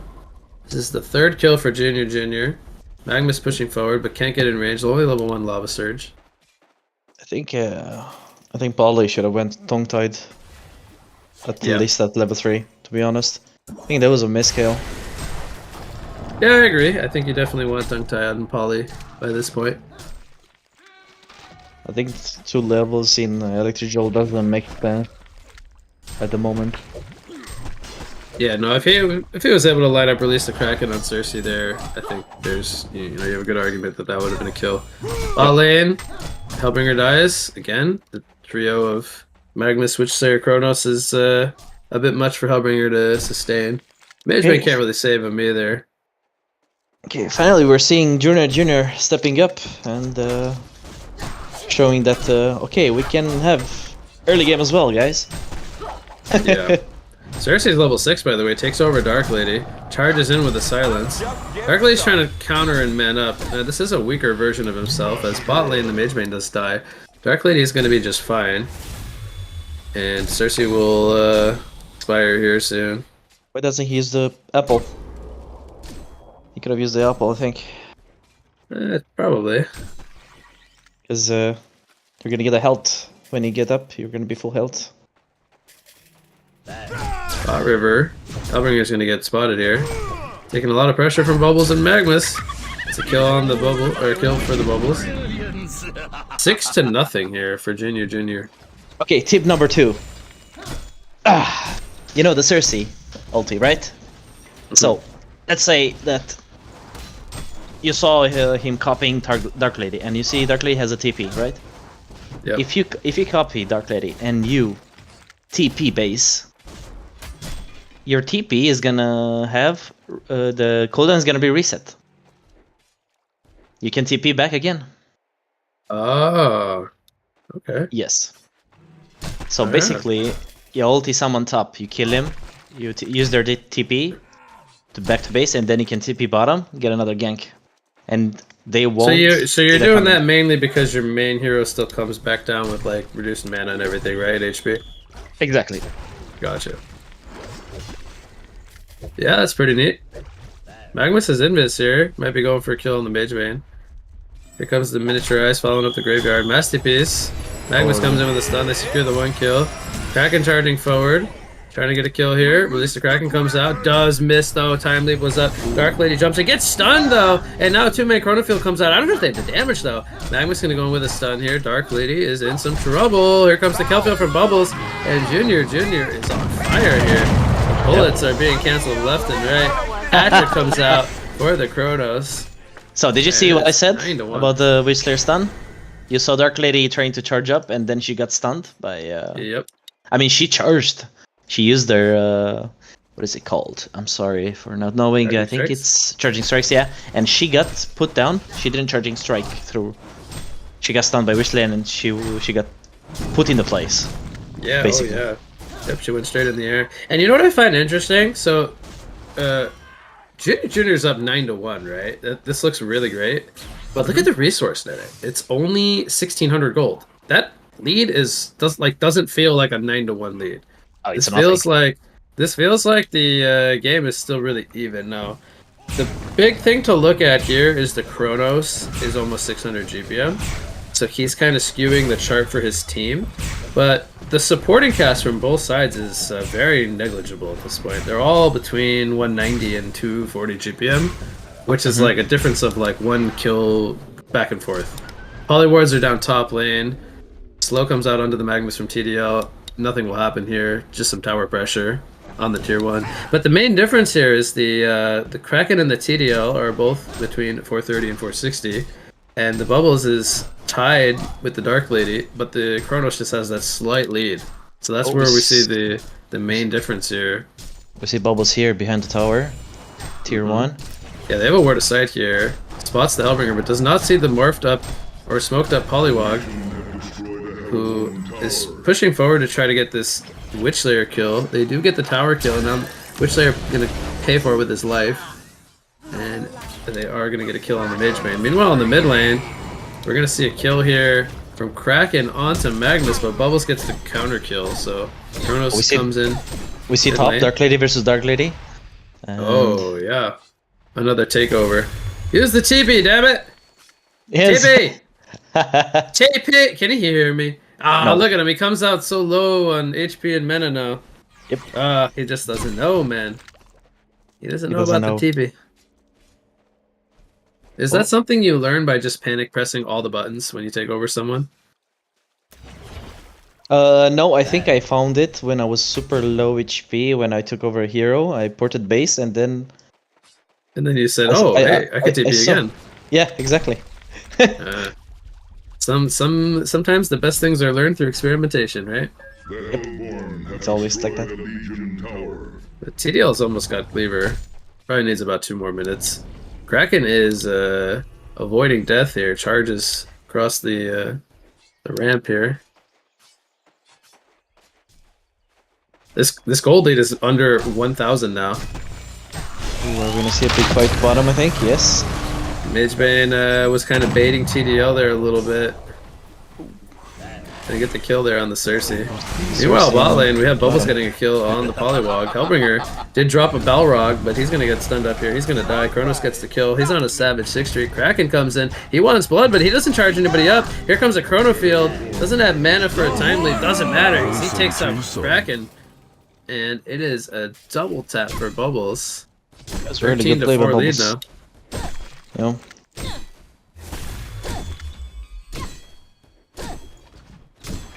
So what do you want to see on Dark Lady right now? Because you saw her getting the rune decks.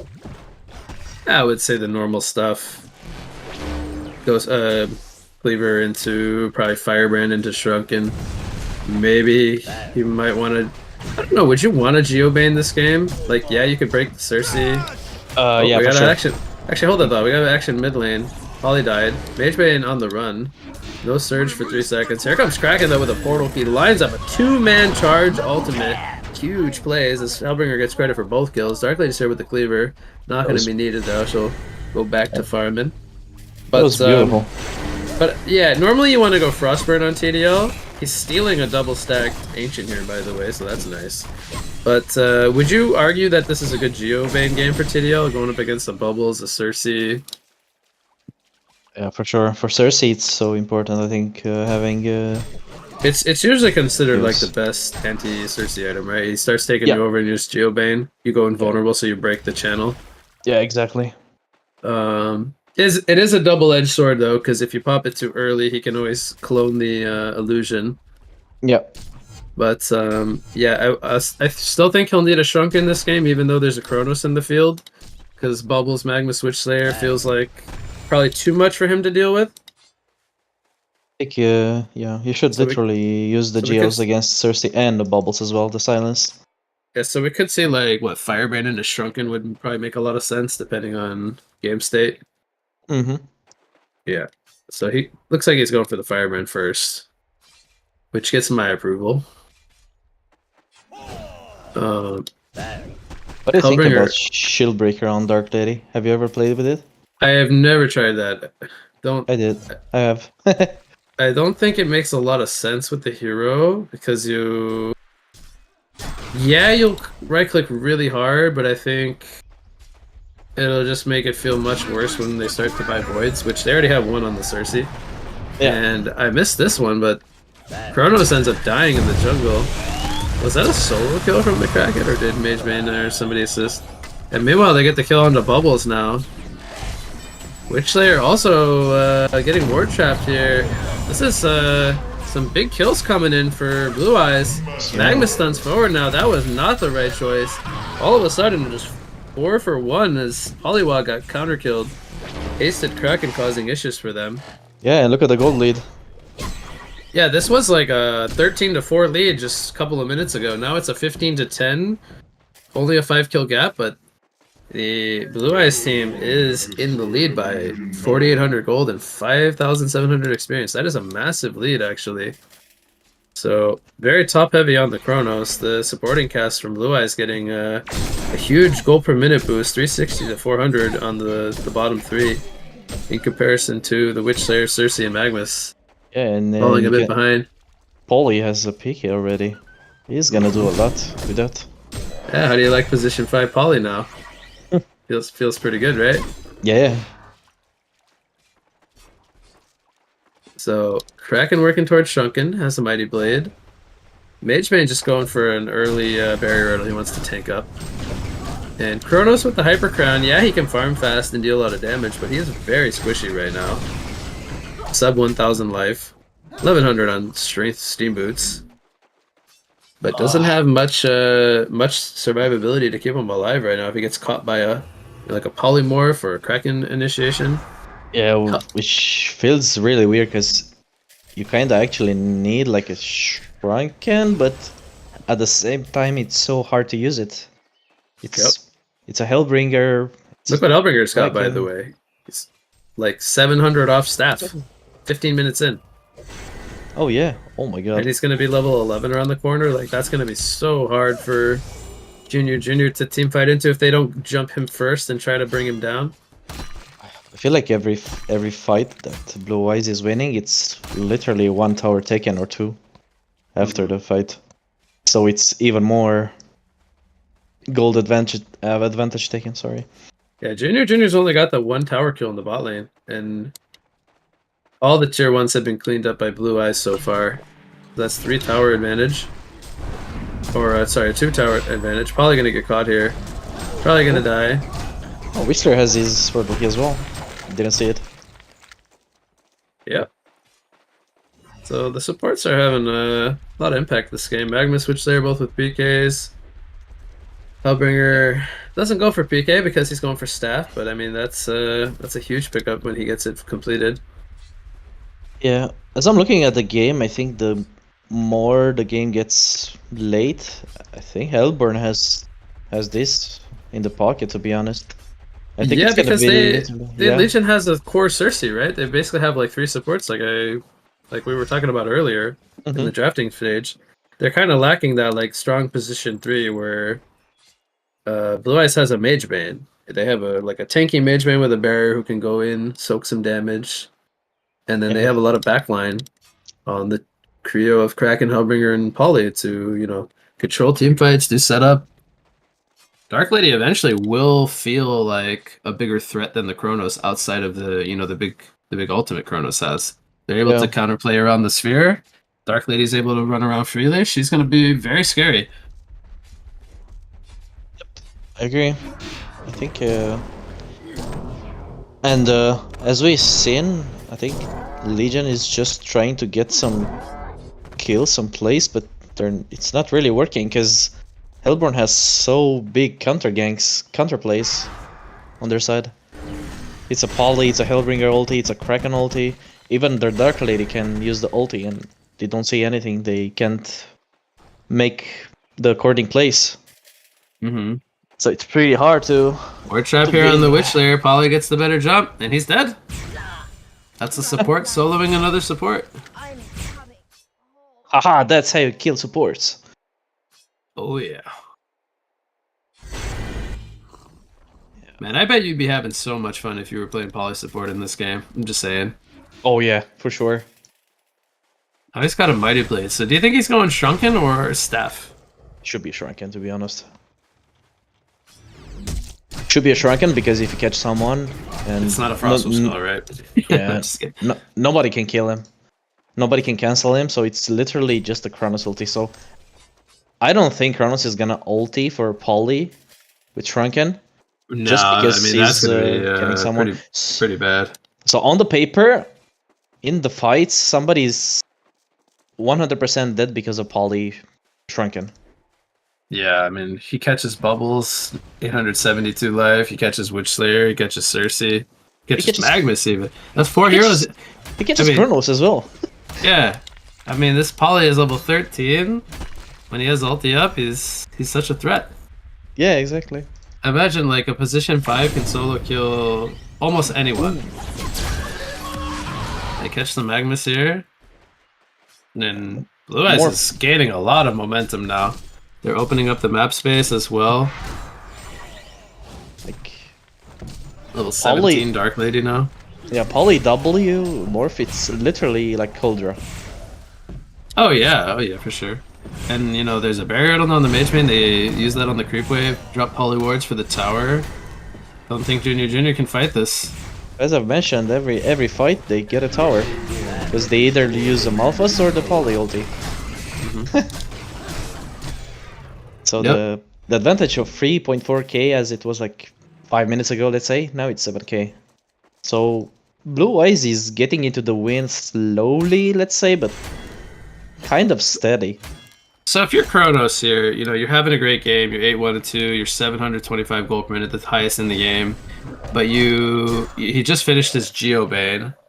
Is this his like timing where he feels strong enough, or does he still feel like he needs more? I think you need more. I think right now, you kinda need the Elder Parasite, but it's so weird with the Geos. But you need the Geos first, and then you need to use the Elder Parasite. They said Kraken, by the way. Invis gets stunned here. He has Shrunken. He's gonna be able to break the kill field. They used a lot of spells. I mean, it was only a kill field and a Cersei ultimate, I guess, but he's gonna get charged up here by the Kraken. Or sorry, the counter Kraken from Cersei. Chrono field in the background catches a couple. Dark Lady holds her ground. She has no more mana. Shrunken is worn off. If she survives, this is huge, because she wasn't able to do a whole lot this fight. And now Hellbringer's here with a staff. And he's the ultimate on the Kronos. Yeah, I've watched the fight. I think Mage made Newerth, by the way. Did you see it? Yeah. No, I think it was probably Bubbles. Okay, so it ended up being a 3-for-2, and Blue Eyes ends up winning that fight. Yeah, Magmus did a misplay, to be honest.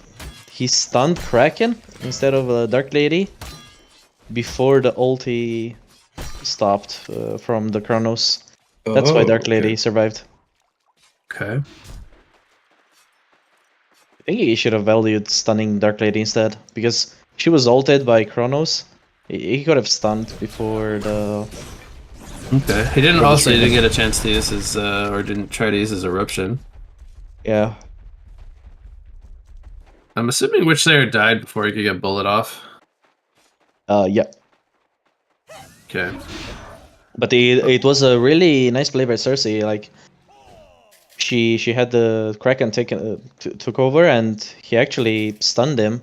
Yeah, you know, I got a little confused there because I was like, Kraken goes in with the charge, and I was like, wait a minute, that's not Kraken, that's the Cersei Kraken. Yeah. I got a little. It's always hard to cast the Cersei. Yeah, actually he stunned the Kraken while he was hasted, so it was a really good play. Yep. It's not easy to play Kraken.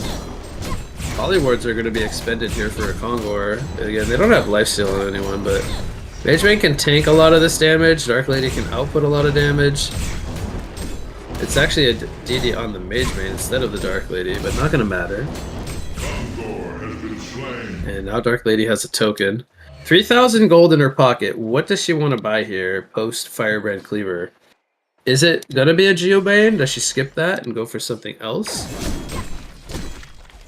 I think Geos is fine, or maybe she can go like more damage. Probably like Wingbow would be nice against the Chronos. Okay. But could go either Frostburn as well. Alright. Polly has a Shrunken. I cannot believe how good of a game this Polly's having, man. He's almost 400 GPM. Same with the Hellbringer. Yeah. At least the Kraken takes out Cersei in the top lane. He gets caught. It's a good kill. I think I'm betting my money on Dark Lady getting Wingbow right now. Okay. Fair assumption. So many key items coming into play for Blue Eyes. Yeah. And Hellbringer is getting into even more dangerous territory as he picks up a Sustainer. And man, when that's a Resto Stone completed, oof. Good luck. I really like the tablet on Kraken. Oh, he goes Abyssal. Is it the new item which combines with who bought Abyssal? tablet? Kraken. Yeah, that's the Sin Inscription if he wants to. I think there's a recipe in that item as well. The recipe is 300 gold. Oh yeah, that's cool. So, yeah, by the way, the Sin Inscription, or the Abyssal Skull even, gives Lifesteal Aura to ranged heroes as well. Ooh. It's a bit more buffed up as well. Abyssal Skull's cheaper. The Sin Inscription tablet effect is a longer push. Makes sense. A lot of this game as well, because you're playing against Chronos, so you have a tablet, you have lifesteal for everyone. Yeah. Super and he can push his teammates even further out of the field. That's actually a really smart pickup, I would say, coming out from Bow Jim here. Yeah, if I'm not mistaken, what's the radius on Chronos ulti? I think it's like 500. Oh no, it's 400. Sorry. Yeah. So Dark Lady with token for another 40 seconds. Hasn't bought out, by the way. Has 5,000 gold. Magnus comes in with a counter eruption against the Polywog, who forgot the Shrunken or didn't get it off. And the tower was broken here. Dark Lady without mana though, feeling comfortable for another 25 seconds. Almost kind of taunting them to kill her. The idea here would be to get her low, but to not kill her. But she might get the Rax first. Kronos is going to blink and take her out. Value's keeping the Rax alive. Does go in with the Chronos Spear. Here comes the counter Malphus though from the Hellbringer, stunning up the Chronos. So Dark Lady's able to survive with about half life, gets the Shrunken head off, and they are going to take out the Chronos here in the end, get the range Rax, and the melee is under fire from the two Malphite. Yep, as I said. Dark Lady going to head to the middle lane. The rest of her team wants to secure this Rax kill. I remember what I said at the first Chronos ulti someone and then Malphas ultis. It's probably gonna save someone. And in that case it was Dark Lady. She had time to get out like 30% HP with Shrunken and she can just man up after. So we see Dark Lady, she bought something. I didn't actually say. Ah, I was right. Sorry for yawning there. Yeah, it was a Wingbow. So she sold her Iron Shield, I believe, has the extra slot which was occupied by the token. But she's feeling pretty strong, 750 GPM. And I gotta say, like, this game was looking very good early game for Junior. The 9-0 or 9-1 start, whatever it was yeah, 9-0. Yeah. Very, very good for like in their favor. But like Blue Eyes just never really got rattled by it, like the momentum. They just kind of kept their composure, kept the resource under control, and eventually, you know, they got their lineup to come online with all the item progression and some good fights that swung their way. And now, I mean, 2 racks lead, 20k, 26k lead. They're knocking on the door to closing this loser bracket finals out. They want to get back up into the winner side and meet Devil Gang in the grand finals, it looks like, because this is going to be pretty tough for Junior to come back from, I would say. Cersei's got a mock. Okay. I mean, this That's That's quite a- the interesting pickup. Gonna have Yeah, mock illusions to run in and stop portal keys, I guess. I think I'm now son. I think he should stop watching dudes replays or something. Maybe this is the SEA dude variant. It's a Thai dude. It's a tight dude. He gets taken out here solo by Mage Vayne. Meanwhile, Magnus also dies to Kraken. And then he ends up having to buy back. Wards are down though, and Malphite are used. The first one. He's got a Resto Stone ultimate already charged up. Here comes a Kelfield. Holly is holding down a target. And it's gonna end up being a hat trick for Dark Lady. Here comes the Resto Stone Hellbringer for Flare. Takes out the racks, but yeah, this one is going to Blue Eyes. That means the series concludes 2 games to nothing, and they will be moving on to face Double Gang in the grand final, which I've been told will be a best of 7.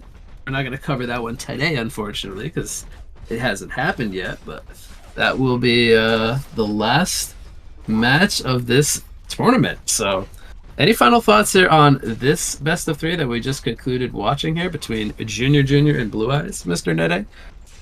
I really liked how they played in the first, like, I don't know, it's like 6-7 minutes, but it feels like it didn't do anything else because I'm gonna say it again.